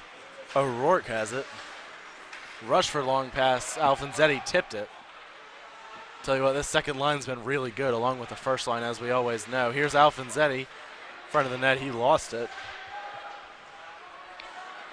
Dukes will take over. In case you missed it, Tyler Alfonsetti has the 3.95 GPA. Easy save there for Joey Hall. 3.95 GPA in nuclear physics. I'm not sure which one of those two is more impressive, the fact that he's in nuclear physics or his 3.95 GPA, but either way, I mean, just, excellent representative of the program and great hockey player, too. Yeah, especially with club hockey sports. It's not like varsity level sports where classes are taken and it's a little bit easier for the guys. But here's Dewey, his shot deflected. Yeah, going on more about classes, Ethan. These guys are still taking full 16 credit hour schedules. It's not the same as varsity sports, so big props to these club sports players. Dumped in behind Joey Hall. Rushford gets it. He gets knocked down. State will head the other way. Webb tries to get there, but he can't. Webb checks up. It was dumped in. And the Dukes have it. 7:16 to go. Second period. State leads 6-3. Sent in on net. Goes all the way through, but well wide. Dukes will head the other way. They've got a 2-on-1 potentially. Ian O'Rourke, the first one there. Important play by O'Rourke to make sure that Dukes didn't have a 2-on-1. Good pass there. Dewey has it. He'll find Bieberdorf. He tips it ahead. Excuse me. Rushford collects it in his own zone off the dump in from the Dukes. Long pass. That'll be icing. 6:43 to go. It's a beautiful night here, Ethan, and it's going to be a little bit bad for us. Tomorrow's going to be around 30 degrees. It's not going to be very warm here. But then again, Ethan, we broadcast hockey. We're in a hockey rink. We should be used to the cold by now. The weather's been crazy. It was 70 the last 2 days in Raleigh, and now it's going to be 30. Like, what's up with that, man? Webb gets it out of the zone. Good play there from Eric. Graduate student. Rushford behind his own net. Gets it ahead to Dewey. Bieberdorf there to get it. And he'll find O'Rourke. O'Rourke has it. He'll dump it in. And State makes a change. Long pass up ahead for the Dukes. Here they come. Bad angle. Opportunity here. Kelly, he fires wide. Off the rebound, off the boards. They couldn't get it on net. Jimenez finds Banashevitz the other way. State's got a 2-on-1. Here's Banashevitz across. Jimenez never got through. Banashevitz behind the net now. He's down. Jimenez has it in front. It never got into the net. Not sure if Toth got a save there or not. The Dukes have it. Banashevitz working hard. Jimenez tries to get there, and he'll take it away. Here he comes. Lost the puck trying to get a shot up. Todd goes down. Not going to see a penalty on that one. And the Dukes will try to head the other way. Here's Scott. Long pass. Todd tried to intercept it. He couldn't. Here they come. Shot blocked. Good play there, John Kochlenberg. Duke's back behind their own net, and they're going to cover up. They tried to cover up. Todd has it. Banashevitz couldn't get it. Dukes will head the other way. 5:17 to go in the period. Here they come around the net. Joey Hall trips, and it goes wide. Dukes still have it. Top of the blue line. Waited to fire, and it's deflected out of play. Yeah, this was the best sequence of events all period here, Ethan. This is the speed I was saying earlier. There was a feeling a little bit out of whack here. Great job by JMU to really pick up the speed, and as well from State. This has been a very speedy period here, Ethan. 5:05 to go. Dangerous sequences here. Sequence of events, I guess, would be the right word I'm looking for, or words. Dukes win the face-off. Up top to the blue line. Sent in. And Joey Hall with a good save. Dukes couldn't get a stick on it. Kristoff heads the other way. Here he comes, working behind the net. He goes down. A couple of players go down. Linsmeyer has it now behind his own net. And we got a whistle. I believe the net's off its moorings. Again, they got to figure something out with that. Absolutely, Ethan. And there's an interesting thing they do is they drill a hole into the ice, put a pipe in there, and then put the net that's hollowed out on top of those pipes to make sure it stays secured. So it's prone to be like pushed up and carried off, but nonetheless, it's an important job for the Zamboni Cleaners to make sure those nets are intact. Sent in on net, it goes wide, and Dukes will head the other way. Long pass up ahead, they deflect it. McDonald there with a nice check. Wing hits McDonald with the puck, and Linsmeyer gets drilled. He gets up, thankfully. Yeah, what a slacking right there by the Dukes against Linsmeyer right there. Big hit. Chris Wing has it. He finds Hudson. He gets it to Kristoff, who chips it ahead. State will make a change. Dukes behind their own net. They'll send it ahead. Looking. Long pass. Nobody there. Hudson will collect it. 4 minutes to go in the period. Chris Wing gets sniper down. We got another whistle. Chris Wing just fell over here. Sniper in the building. Another whistle. I'll tell you what, we've had a bunch of these whistles where I have no idea what's going on. That's the way it goes sometimes, Ethan. These refs got to make very difficult calls at very difficult times, so big props to them for making sure they're calling something at all, Ethan, because I'm sure a game with no calls would just be a really rowdy, all over the place game, so big props. Alfonsetti wins the face-off. He'll take it into the zone, tries to work through a couple guys, but can't. Dukes will take it away. Under 4 minutes to go. Alfonsetti gets it back, works across, and shot wide. That was Kenny for the Pack. Actually, that might have been Merchant looking for the hat trick. Kenny has it now. Leaves it for Merchant. Kenny with it again. And the Dukes will chip it out. That's not going to be icing. Not sure why. Dukes are the first ones there anyway. Pass in front of the net, chipped out of there. Alfonsetti in pursuit. Dukes have it in their own zone. Pass up ahead, too long. Chris Wing chips it. Dukes take it over anyway. Here they come, working along the goal line. Hudson takes it away. Good defensive play there. Dukes keep it in, though. State's got to get it out, and Alfonsetti does it eventually. Dukes send it back in, though. Chris Wing behind his own net. 2:58 to go. Kenny chips the pass ahead, and it goes out of play. 2:50 to go. State leads 6-3, second period. Looking to advance to the semifinals. Right after this is going to be Charlotte against UVA, and State has lost with both of those teams this year, but they won one game against Charlotte, so whoever they face is going to be a stiff competition. They'll either face, I don't think there's a chance they face Charlotte because Charlotte's the lowest remaining seed, so if Charlotte wins, they would face George Washington, if I'm not mistaken. State, if Virginia wins the next game, State will play Virginia, if State wins, obviously.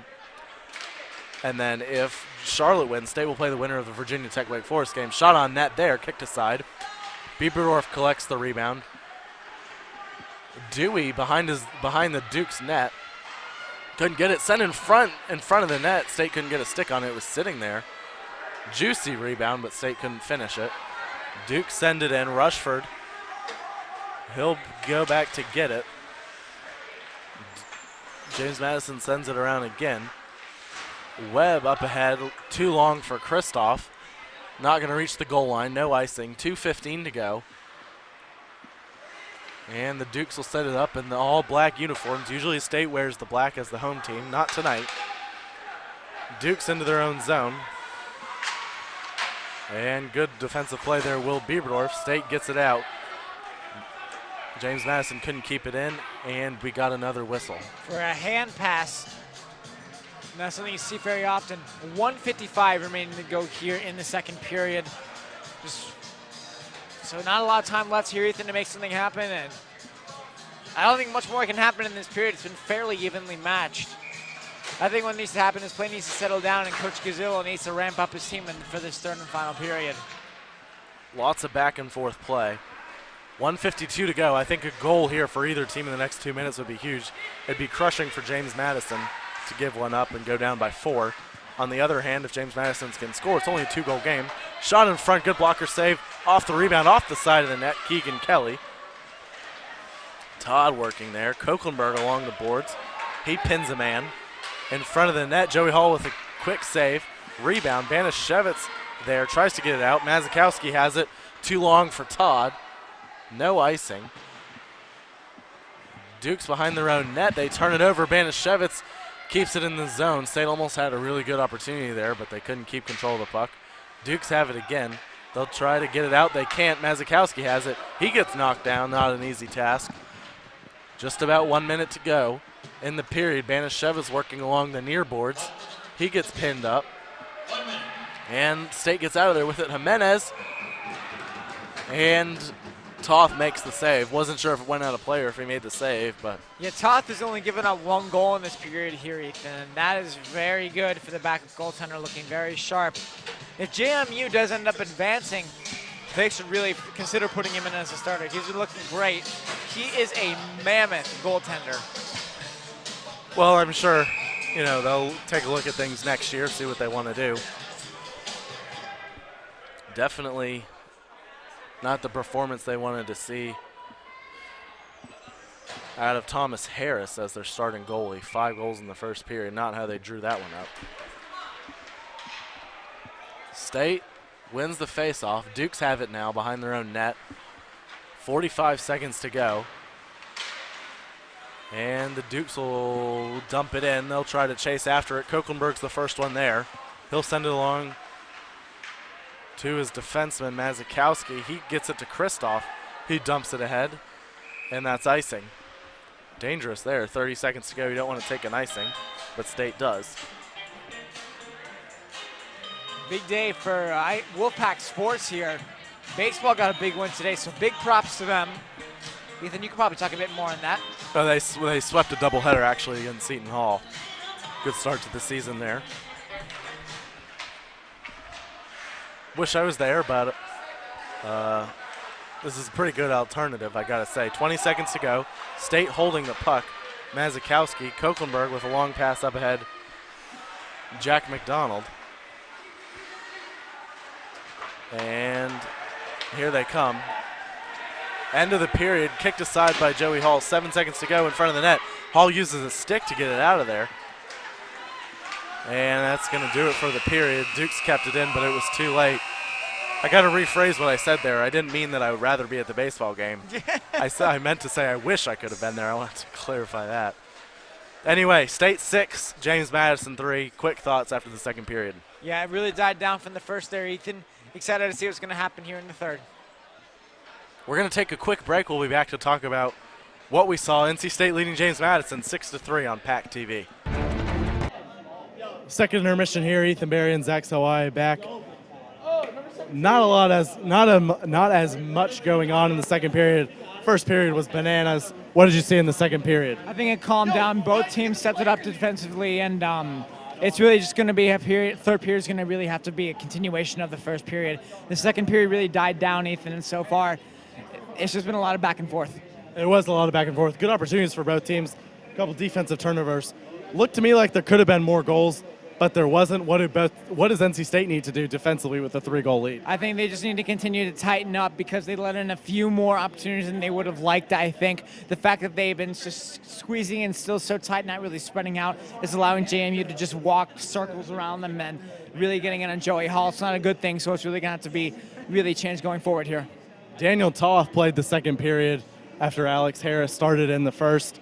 What did you see from him? Oh, he's a mammoth goaltender, Ethan, and really big goaltenders are going to be really the downfall of NC State hockey because they really like to fire their shots just point blank, not a lot of effort. They don't really want to cycle that puck too much. So big goaltenders are able to stop that puck very quickly. So, yeah, I agree. Joey Hall had a much better second period, too. State's still got to give him a little more help. What did you see from him? Joey Hall, he did the best he could in that period, really sprawling out, really made some key saves in that period. Really better than the first period, so really interesting to see what he does going forward here. We'll be back to hopefully talk with Jeff Wing. He just took a very important phone call. That's obviously more important than we are, but we'll be back either with Jeff Wing or with a little bit more analysis on what to see in the third period. NC State leads James Madison 6-3 on PackTV. Locally owned and operated by an NC State graduate, the Red and White Shop is your one-stop shop for all things Wolfpack. Located in the Ridgewood Shopping Center off of Wade Avenue, the Red and White Shop recently expanded from 2,400 to 5,400 square feet. Whether you're in need of tailgating essentials, decals and magnets, home goods, apparel for people of all ages, or sporting goods, the Red and White Shop has it all. Stop by today for your NC State needs. Zach Salai here for PackTV alongside assistant coach Jeff Wing here. Coach, quickly here, what I've realized is that your forechecks are actually very similar in the way that NC State plays and JMU plays, yet your team seems to be on top. So, Coach, what's the secret to your team's success? I think in this period, it was clearly we quit firing the puck into the middle of our slot in the middle of the ice there.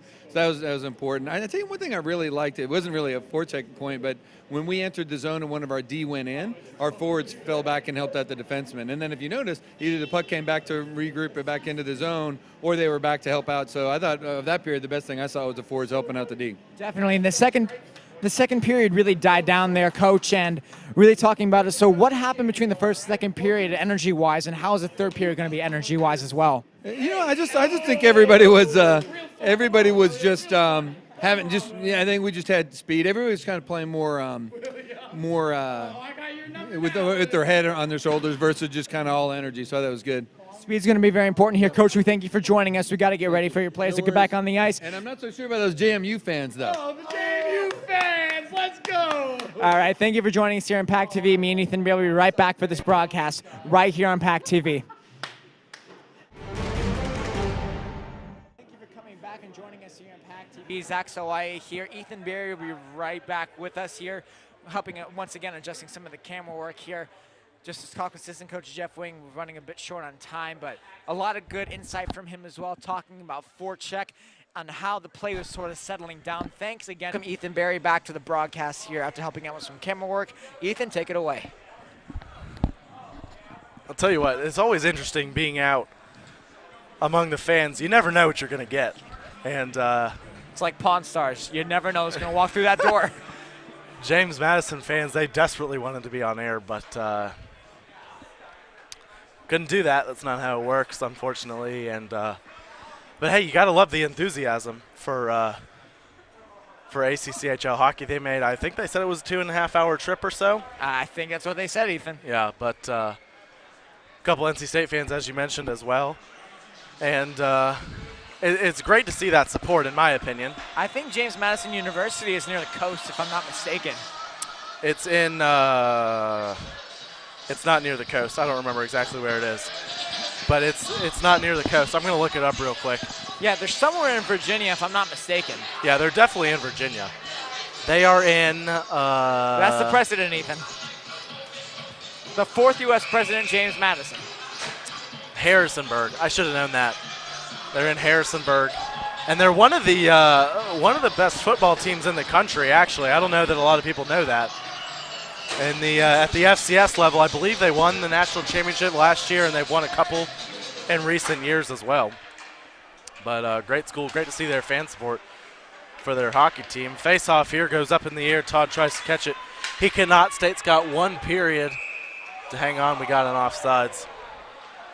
1 period left here today. Could go to overtime, of course. State leads 6-3. They'll look to hold on, move on to the semifinals tomorrow.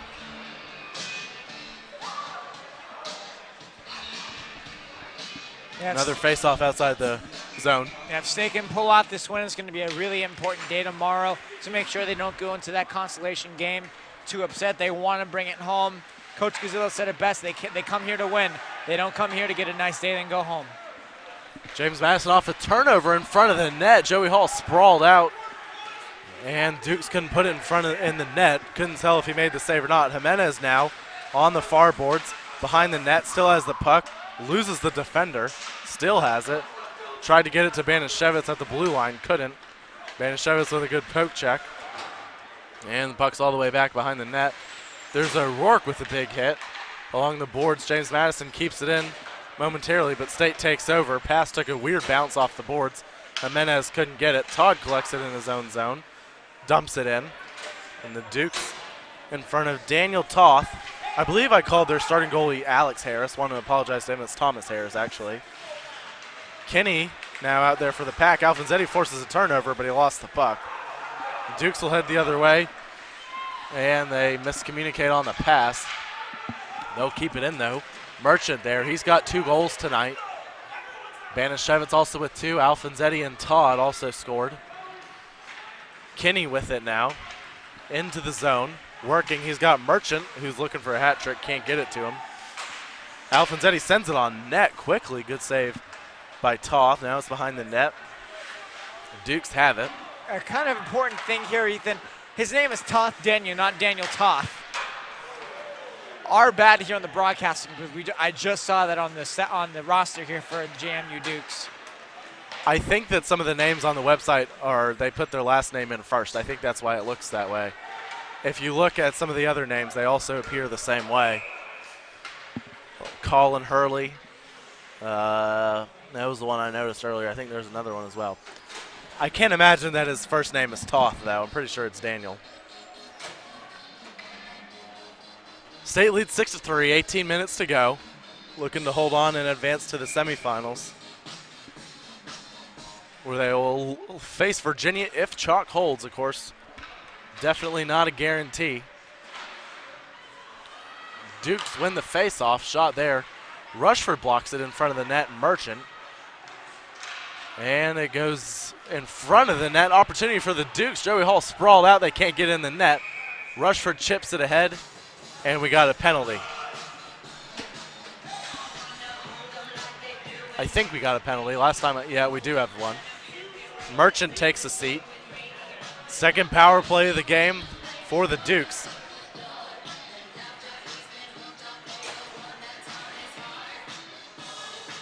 They'll send Keegan Kelly, Ryan Scott, and somebody else who we don't have on here. Their number's not the same as it is on the website.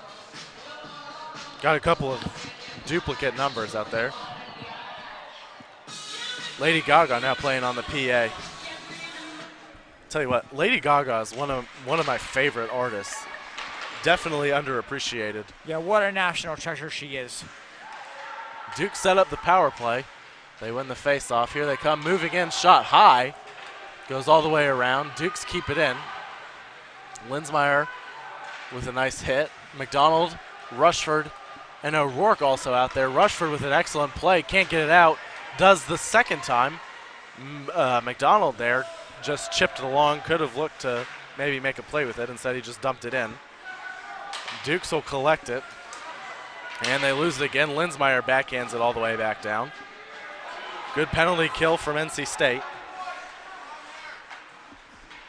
And the Dukes will look to get it set up again. 45 seconds gone on the power play. You think if they're going to make this one a game, they've really got to put some pressure on here, maybe get a goal. Here they come. Scott already has 2 goals in front of the net. Kelly can't connect. Back up top to the blue line. Sent in on net. Hall out of the net on the rebound, and it gets out. Good clear for the Pack. State dodged a bullet there. Dukes will send it in. Bieberdorf intercepts the pass and sends it all the way down. 40 seconds to go on the power play. Bieberdorf put in some pressure on. Alfonsetti as well. Like I mentioned, he single-handedly killed the first power play. Even drew a penalty on it. Bieberdorf there. Dukes will look to set it up. 24 seconds to go. Up top to the blue line. Pass across to the slot. In front to the other slot. Shot goes high. And the Dukes still have it. 15 seconds to go on Merchant's penalty. They'll set it up along the boards. Bieberdorf almost intercepted it, but he couldn't. Joey Hall with a save behind the net, all the way back out in front of the state bench. Dukes have it now, working in, backhander across. Nobody there, Merchant's out of the box. And here comes State. Alfonsetti has Jimenez and Mazikowski with him. And it's intercepted. Dukes will head the other way. Good interception there, Banishevitz. He dumped it ahead to prevent the opportunity. Dukes will send it in even further. Mazikowski with a big hit. Kochlenberg back there as well. Banishevitz right there in front of the net. It goes all the way down. Dangerous play there for the, well, that's going to be an icing. I don't really know how. Yeah, Ethan, this penalty kill for Strong has been, penalty kills for State has been actually very strong here, and JMU just couldn't capitalize on anything right there, so props to NC State, and really need to move forward here. Big shout out here to our technical crew here, making sure the scoreboard gets fixed. It's a tedious job, but we're really thankful for it as well. I'll tell you what, Banishevitz is talking with the refs. I have no idea how that was an icing call because James Madison centered the puck. And yeah, there they go. They're going to get it out to center ice. That didn't make any sense. James Madison centered the puck, and it went all the way through, all the way back down to the other end. Somehow they called icing on that. But the refs correct the call, and they take it out at center ice. Hudson with it now in his own zone. Jimenez with it, looking for Todd, can't get out of there. Jimenez gets it eventually. Here comes Luis working 1-on-2, 1-on-5 really. Banishevitz with it in front of the net, and a good save. Toth, his bench appreciates that one. That was a big save. Absolutely, Ethan, and one of the big thing is goaltenders in general really need to try and just be the best that they can, and they're consistently doing that. And, you know, Daniel Toth, you know, is a huge goaltender, and State's been running into problems, only been able to get one goal on him so far. They need to fire some more high-quality shots and stop throwing the puck at the net.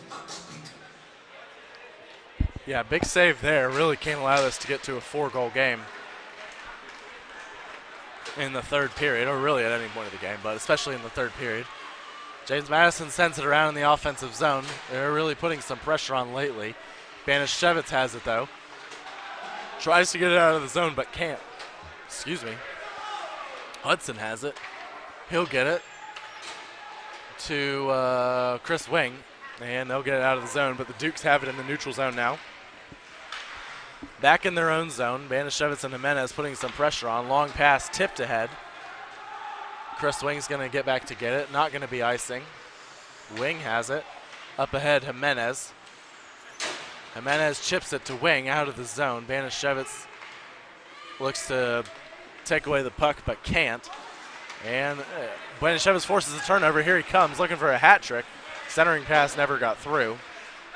And they'll send it all the way back down.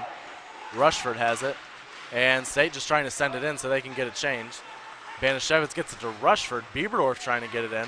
Banishevitz has it again, and he gets hit along the near boards. With it, there's Bieberdorf, but he lost it. Had it momentarily. 13:30 to go. Dukes head the other way, and good hit there from Rushford. Went low on one of the James Madison defensemen. What a hip check right there by Ellis Rushford. Really strong hit from one of my favorite defensemen on this team. Here comes Webb, his shot. Good save, Toth. Dukes collect the rebound. They'll try to get it up out of the zone. Long pass ahead. Here's Scott up looking for Kelly, intercepted by Rushford. Excellent play there. Dangerous duo for the Dukes. Good save. Joey Hall rebound out in front. And the Dukes have it. Another big shot. Joey Hall comes out of the net to make the save. Keegan Kelly with a good opportunity there. Yeah, Joey Hall continues to make really good stops here for the Ice Pack. 12:42 left to go here, Ethan. The team is looking very strong, and if they can really get one more rush going in here, get a few odd man rushes, cause a few breakouts, really eliminate JMU's forecheck, they could be in a good position to really just spice things up. 12:38 to go. James Madison's going to need a goal, I'd say, ideally in the next 2.5 minutes. We're going to have a discussion here with the scorers table. Yeah, I'd say James Madison really needs a goal next 2.5 minutes. I'd say no more than 3-4 minutes. Would you agree? If they're going to get back in the game. Oh, absolutely, Ethan. I think they need something to start the momentum here quickly because 3 goals is hard to come by in one period. State really did well in that first period, and they deserved those goals. Tell you what, James Madison was down by 3 entering the third period earlier. And they scored 1 goal early, but they put some pressure on and couldn't get the second goal or the third goal that would have tied the game. Alfonsetti fires high. Merchant along the far boards. He goes down. Alfonsetti there as well for the Pack. Dukes have it on the other side now. Kenny takes it away momentarily. Dukes get it back. Alfonsetti has it. Working hard behind the net. Goes for the wraparound. Hangs on to the puck. And tries to juke around the man, but couldn't. Dukes will take it. Kenny has it. And Dukes send it out. Long pass ahead. There's Scott. They like to cherry pick, just like Jimenez and Banashevitz. Kelly has it, and he'll fire, blocked out in front, and he goes into the boards. Duke's really looking to those two to get back in this game in front, and they scored. Excellent centering pass. I believe that was Kyle Height who gets that goal, and they make it 6-4. They got that goal in the next 2.5 minutes that they needed. Bad slot defense there, Ethan. Left him wide open right there, and Joey Hall had no help. And it's now 6-4, Ethan, and those 4 goals have really just been for the fact that State has not provided Joey Hall any support. It is now 6-4. 12 minutes to go. Plenty of time for the Dukes. Every time State scored, Dukes have responded.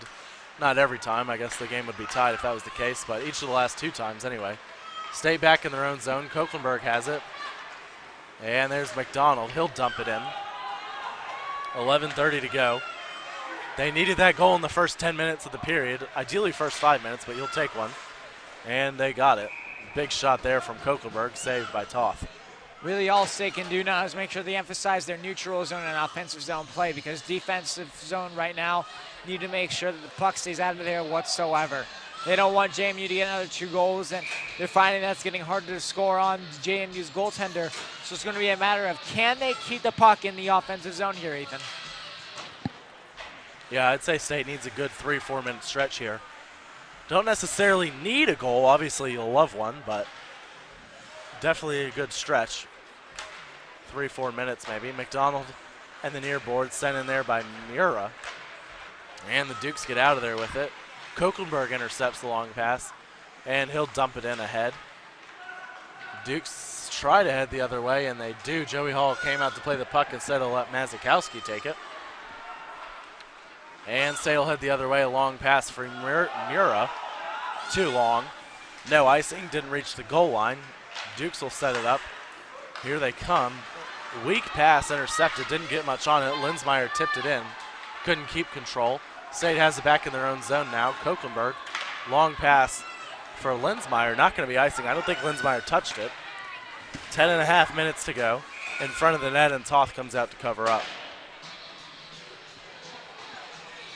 UVA fans are piling in here, Ethan. This arena is about to be rocking when they take on their opponents, and really going to find out who State's going to be taking on next in this ACCHL tournament. It's going to be a big game here, Ethan. Banashevitz with it. Chris Wing sends it in, and it goes out of play. A quick fun fact, Sam Banashevitz now has 10 goals in his past 6 games. That's just incredible, Ethan, for the fact that after that abysmal weekend, he's back on top. Chris Wing with the shot. Good save, Toth. Banashevitz tries to keep it in. Long pass out, and the Dukes can't connect. Chris Wing tries to send it back in. Intercepted. Halfway through the third period, State leads 6-4. Huge first period, and then another goal in the second. State trying to advance to the semifinals of the ACCHL tournament. Dukes in the offensive zone battling. Banashevitz in there for the pack.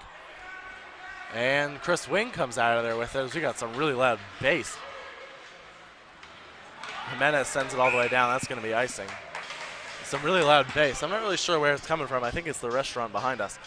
The refs have done this twice. Maybe you can explain this one to me, Zach.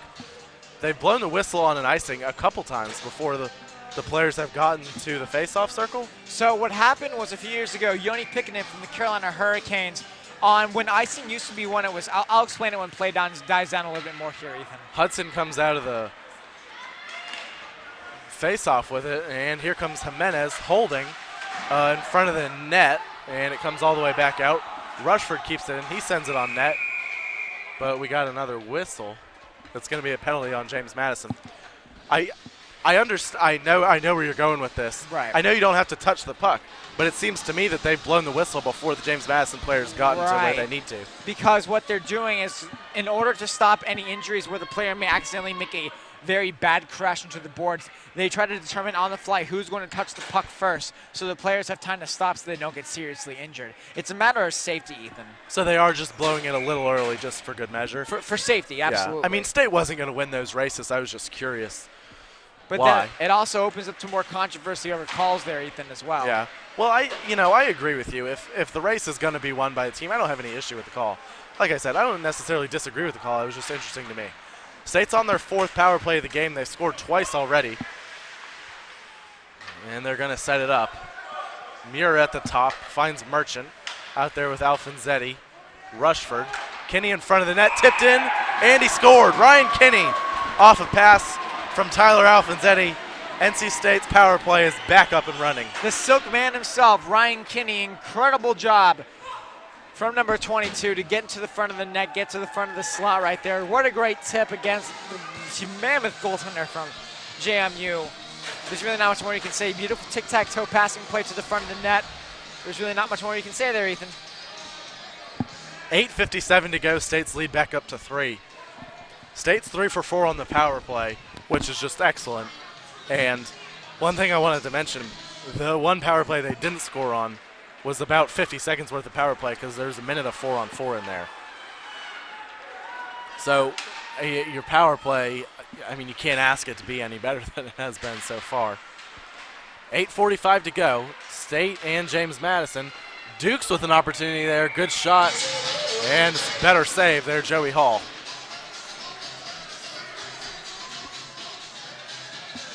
And not much time left to go here. We do have 8 minutes and 38 seconds left of playing time here. You know, Ethan, what's going to be the secret to success? I mean, in your opinion? I mean, I have a lot of thoughts, of course, but, you know, what are your thoughts? How do you think State can really capitalize here going forward? Well, are you talking about just this game? In front of the net, James Madison whiffs on the shot. Yes. In this game, State needs to stay aggressive. Absolutely, Ethan. I think State's biggest issues, really, and any team, when you get complacent with a lead, that's when you have issues. Dewey works around a man. His shot, Toth out of the net, and the puck, State still has the puck. Webb sends it in and goes wide. Mazikowski collects it, blocked out in front. Rushford will keep it in. He whiffs on the shot. He goes down. Into the corner, Dewey has it. Webb battling there behind the net. Dukes have it. Under 8 minutes to go. State up by 3 in the ACCHL tournament. Back to what you're saying.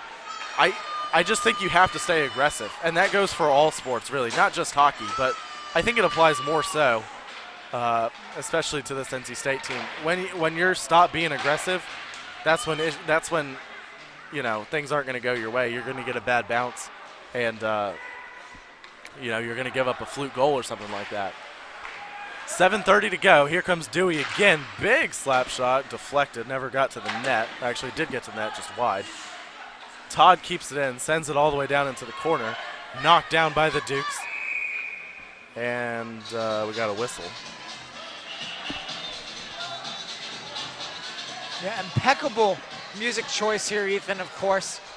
Music, the important part of any good hockey game, and it's really good to see that, you know, fans starting to pile in here. We have a lot of fans up here on the podium here, podium, balcony, whatever you want to call it. I don't really know, but Yeah, not a lot of time left in this game. State could really walk away with the win here. I think it's a balcony is the word you're looking for. That's probably State it. keeps it in momentarily. Duke's head the other way. And they send it in on net. Joey Hall covers up. Last week we saw West Virginia pull their goalie. I want to say they had a 2-man advantage. And then they pulled a goalie to have a 6-on-3 with, 6 minutes left, and they were down 3. That sounds right. You think we see the same thing here? I doubt it. I doubt it because JMU is a much stronger offensive team than West Virginia was last week. And I think they can do well with 5 forwards instead of 6. I think it'll be interesting. You really got nothing to lose. Because the refs are going to have another discussion. You've got nothing to lose. You're down by 3, 7:14 to go. I mean, I'd say if you can't get a goal in the next 2 minutes, maybe it's worth a shot, you know? Maybe. But we'll see what happens. And like I said, you know, you're playing for all your marbles right here. If you don't win, there's no tomorrow. So, you know, that's just me.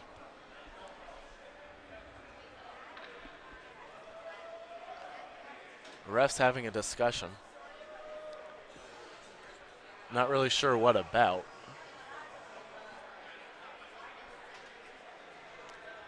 This is the healthiest State's been all year. I think the PNC Arena game, second semester, was right up there with it. But Matt Koski and Eric Johnson, I want to say they've played in every game. They're not playing tonight because State has so many options available. And I'm sure they'd love to play, but Bieberdorf got bumped down to the 4th line. Jack McDonald back, Ryan Kinney back. And, you know, it's tough to – you can't play everybody, but could see those guys the rest of the weekend. Kristoff back as well. He's missed a couple games. No idea what's going on here. 7:14 to go. The refs are discussing something. Is the clock running? No, the clock's not. Well, it is now. Huh. It was at 7:14, but maybe it wasn't running for a bit. That's the only thing I could think of. That might be it, Ethan. I think that's exactly what's happening. James Madison's waiting for them to stop the clock so they have more time. And it's at 6:43, so they took 30 seconds off the clock. Not really sure why, but State will take it. I didn't notice that the clock was stopped, did you? I didn't, Ethan, sadly. Banashevitz working out of the zone. Jimenez collects it, backhander for Banashevitz. Couldn't get it there. Todd sends it in on net, bouncing puck. Easy save for Todd. That could have been dangerous with the bouncing puck. 6.5 minutes to go. And Dukes have it. Look, Scott looking for Keegan Kelly there. State dumps it out of the zone, though. Dukes have it now. Along the boards, sent in and blocked. Good play, Hudson. Jimenez there, battling. Hudson there as well for the Pack. Tried to get in front of the net, deflected back out top. Pass, or that was a shot, it was blocked. Jimenez tried to get out of the zone with it, couldn't. Dukes in front of the net, and here comes Jimenez. One-on-one, he's got Hudson trailing. Jimenez fires, it goes around him. He made the save, and it almost went through, and now we got a whistle. Good shot from Jimenez. Toth made the initial save, but didn't cover up. Yeah, shoving the face against Banashevitz right there. That was not a good play there, Ethan, and glad that Banashevitz is okay, but that was Sam got slacked right there. Glad to see that he's up and stable. I don't think there's no way Banashevitz, you're keeping him off the ice here in this tournament. I think you'd have to cut his legs off, probably both of them, not just one. James Madison wins the faceoff. They get it out of the zone. Running out of time here. If they can't score a goal, turnover there off of a deflected pass. Nobody got to the puck in the middle of State zone. That was very dangerous. Mira heads the other way with it. He'll work wide. He'll look to set it up across. There's O'Rourke. He sends it in on net, and they scored. Not sure if it was deflected. Ian O'Rourke sends it on net, and NC State has an 8-4 lead. Clean shot there from Ian O'Rourke, and I think it's pretty safe to say this game is done. Rourke really sealed the deal here for the Pack. What a shot. Just under the glove of Toth Daniel. It was a good play there, Ethan, and Rourke really deserves that goal. One of his first of the season, if I'm not mistaken, too. So big props to him. What a shot, too. Just what a beautiful shot. Yeah, I think he doesn't have the orange laces, so I think he did score last weekend. But we're going to give that one to O'Rourke. We'll find out if it was tipped. NC State leads 8-4. 5 minutes to go. NC State looks like they're going to advance. I agree with you. That one might be the backbreaker for the Dukes, but they've put up a good fight here. Still 5 minutes to go. Linsmeyer with the puck in front of the James Madison net, or bench, excuse me. Long pass up ahead for the Dukes. Here they come. Working, sent in, goes all the way through to the near boards. I'll tell you what, this base, wherever it's coming from, is really distracting. Loose puck in front of the, in the neutral zone anyway. 4:30 to go. Dukes have it. And here they come. They're going to need some goals, and they're going to need them quick. Sent all the way in.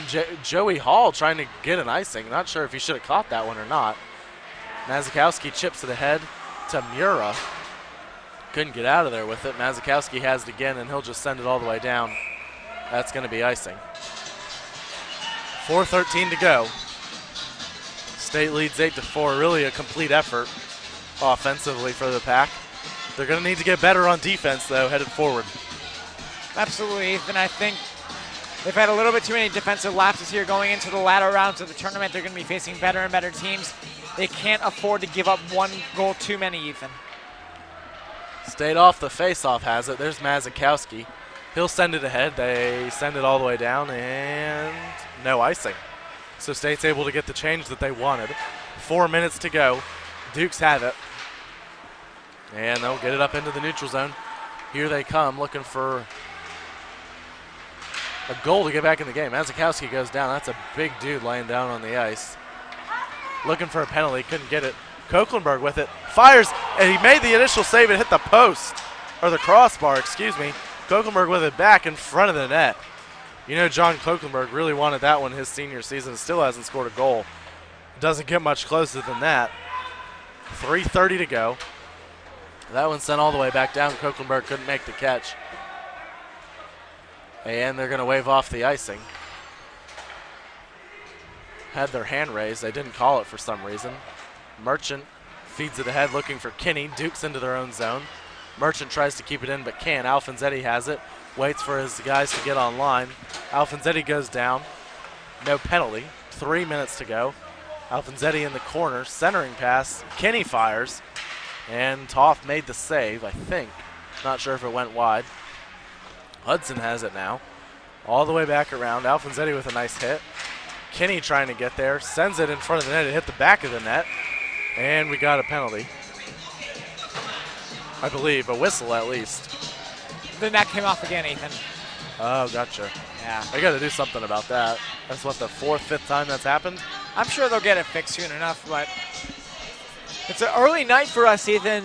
Our games usually end towards midnight. It's 7 o'clock on a Friday night. They sure do. We'll have time to actually go get real food. Yeah. 2:40 to go.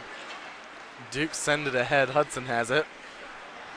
State looking to finish this one off, and they'll play either Virginia Tech, or Wake Forest. No chance to play Charlotte because Charlotte's the lowest remaining seed. And if they win, they will face George Washington. Dewey with it now. Fourth line out there for the Pack. In front for Webb. Couldn't get a stick on it. And the Dukes have it. Sent in on net again. That one goes behind the net. Long pass up ahead. Hudson right there for the Pack. Scott has 2 goals so far today. Tough to ask much more from him. Keegan Kelly hasn't scored, though. That's important. Hudson has it again. Under 2 minutes to go. And the Dukes have it behind their own zone, behind their own net. They'll send it ahead, looking for something to get back in this game, but I think they're going to come up a little bit short here. Still a minute 40 to go. State just wanting that clock to run down. State looks like they're really giving up here, and I don't think they should necessarily give up, but definitely they made their point clear that they're going to win this game and advance in this tournament. Excellent move from the Dukes. Pass blocked by Kokenberg. Big slap shot, and it was blocked. Kokenberg blocked that pass. That was an excellent defensive play. Could have been an opportunity there. Mazikowski has it now, and he'll find Mira up ahead. Here comes Mira. He'll hold, tries to juke around a man, but he lost the puck. Todd has it. He'll send it in on net. It hit the post off of a deflection in front of the net again. Toth doesn't know where the puck is, but Banashevitz has it, and he'll just back things out of the zone. State's going to win this one. 45 seconds to go. Here comes Mazikowski. Mura trying to stay on side. Mazikowski with a nice little shove there. Got to be careful here. Don't want to take any penalties that would hurt the team headed forward in this tournament. State will back out of the zone again. Todd with it. He'll send it across. O'Rourke. Banashevitz has it now. 20 seconds to go. NC State's going to win this one, and they'll see who they're going to face and what time. We'll let you know as soon as we find out. State playing catch behind their own net. Mazikowski holding. Actually, that's Chris Wing. 3 seconds to go, and that'll do it. NC State advances. They beat James Madison 8-4. Zach, quick thoughts on the game. Well-deserved win for NC State. They were the better team in this game. They came out charging, and they really proved why. They were the number 3 seed and the winner of the Carolina division. They look great, Ethan, and looking forward to see how they play tomorrow night. Player of the game, who is it? Oh, that's a tough question. You know, I'm going to have to give it to Trevor Merchant. He had a great game, and he's only been our player of the game just about once, but, you know, consistently he's flown under the radar. He's a great player, so look forward to speaking with him after the game, Ethan. We'll look to get him on air. We'll also have head coach Mike Gazzillo. And our postgame will be coming up next. NC State beats James Madison 8-4 here in the first round of the ACCHL Tournament on PackTV. NC State beats James Madison first round of the ACCHL Tournament, Zach. 8-4, 5 goals in the first period. And NC State really just coasted from there. What did you see from the Pack today? You know, I think the Ice Pack really came out on top, Ethan, for a lot of different reasons. First off is the forecheck. Forecheck was absolutely outstanding. The ability for them to really pressure James Madison to keep the puck in their end. It was outstanding, Ethan. Another thing as well, scoring. 5 goals in the first period. After that, James Madison looked almost a little bit discouraged to play. That's a big thing as well. And, of course, Joey Hall stood on his head. It was just an all-around really good game, Ethan. Of course, they're going to want to tighten up on the D, try to not give up 4 goals every single game, but a win is a win. I think what I noticed most in this game was every time NC State jumped out to a 4-1 lead, and then every time NC State scored, James Madison responded.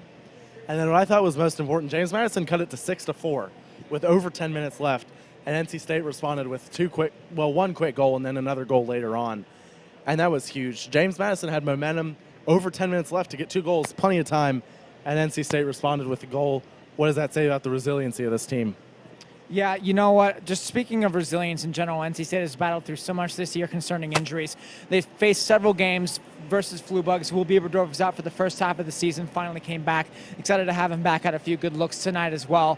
All in all, Ethan, this team's resilience has just been incredible. Speaking of tonight's game as well, I think James Madison knew that they needed to show back up.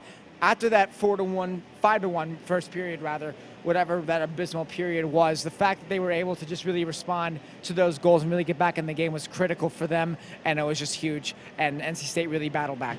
State's power play was, impressive. I don't know what other word you'd use to describe it. In the first period, State took a penalty. Alfonsetti killed the penalty by himself, drew a penalty halfway through. State did not score after the 4-on-4 or on the 5-on-4, and then every other power play they had, the remaining 3, they scored. Power play had struggled, but what did you see from them today in being so successful? I think what happened on the power play was they set up very well, and JMU didn't set up the right penalty kill for them. The thing is with hockey and D2 ACHA is the fact that they don't have film review to really study how they can effectively kill penalties. Today, State set up very well, and JMU just couldn't battle back.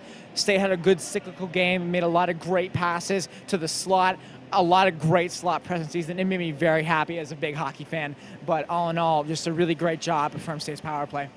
Really balanced scoring effort from State. Banashevitz, Merchant, had 2 goals each. Alfonsetti, Kinney had a goal. Todd had a goal.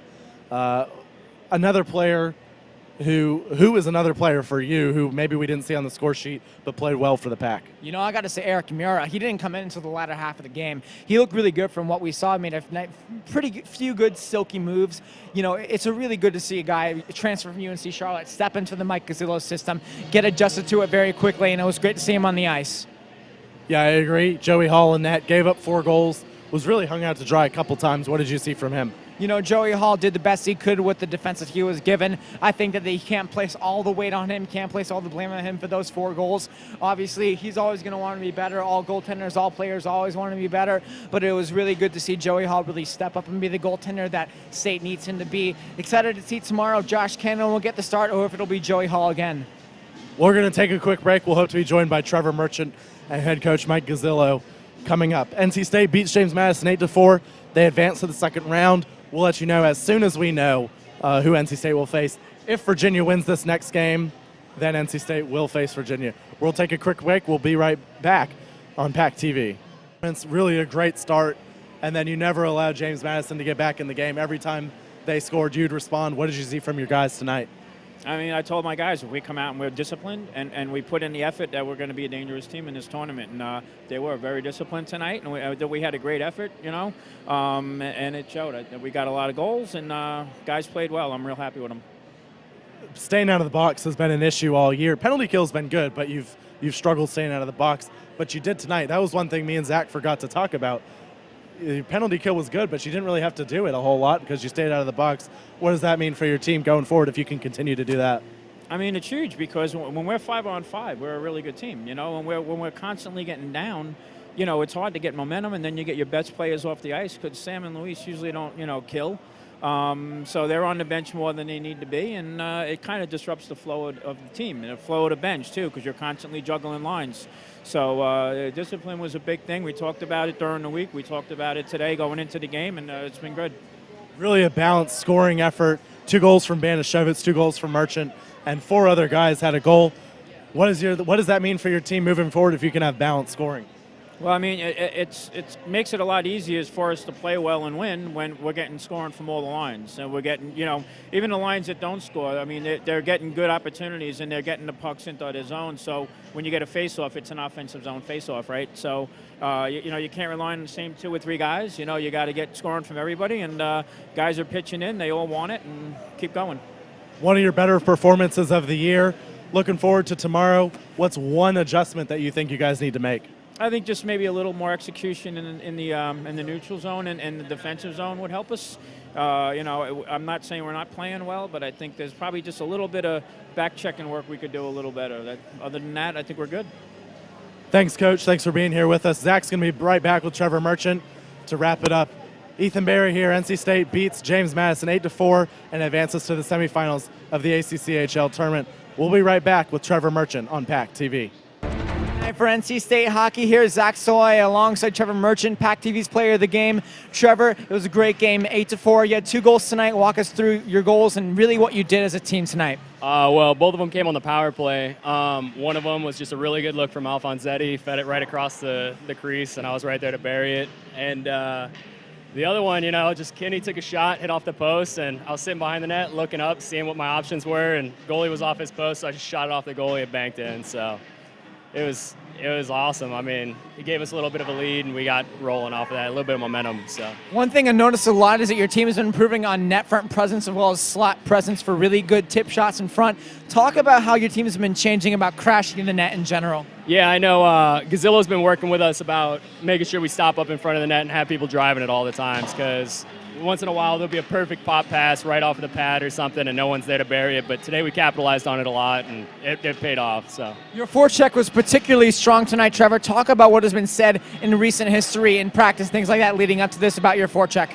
Well, the main thing they wanted us to focus on really was just giving it all we have. You know, each game we got to take one game at a time, and I mean, it could be our last. So they said, you know, give it your all, be as aggressive as you can, come off the ice and just know that you did your best. So one thing they harped on was just forechecking. If you put the forecheck on, they cough up a puck and you can get a turnover and just a quick shot at the net. So Joey Hall, course played tonight, had a strong performance. In your eyes as a team member, what do you think of Joey tonight?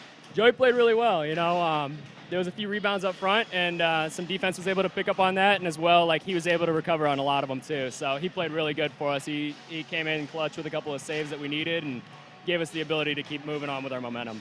Awaiting the result of this game behind us, you will soon find out who you'll be playing tomorrow night. But nonetheless, no matter who you play, what's one adjustment you think your team has to make going into tomorrow night? I think we just need to maintain focus, regardless whether if we play UNC Charlotte. You know, we've beat them before, and we can't get complacent. We need to make sure that we give it our all. And if it winds up being UVA, I mean, they've beat us before, so we gotta just go out there with our heads on straight and try to take the win on that one.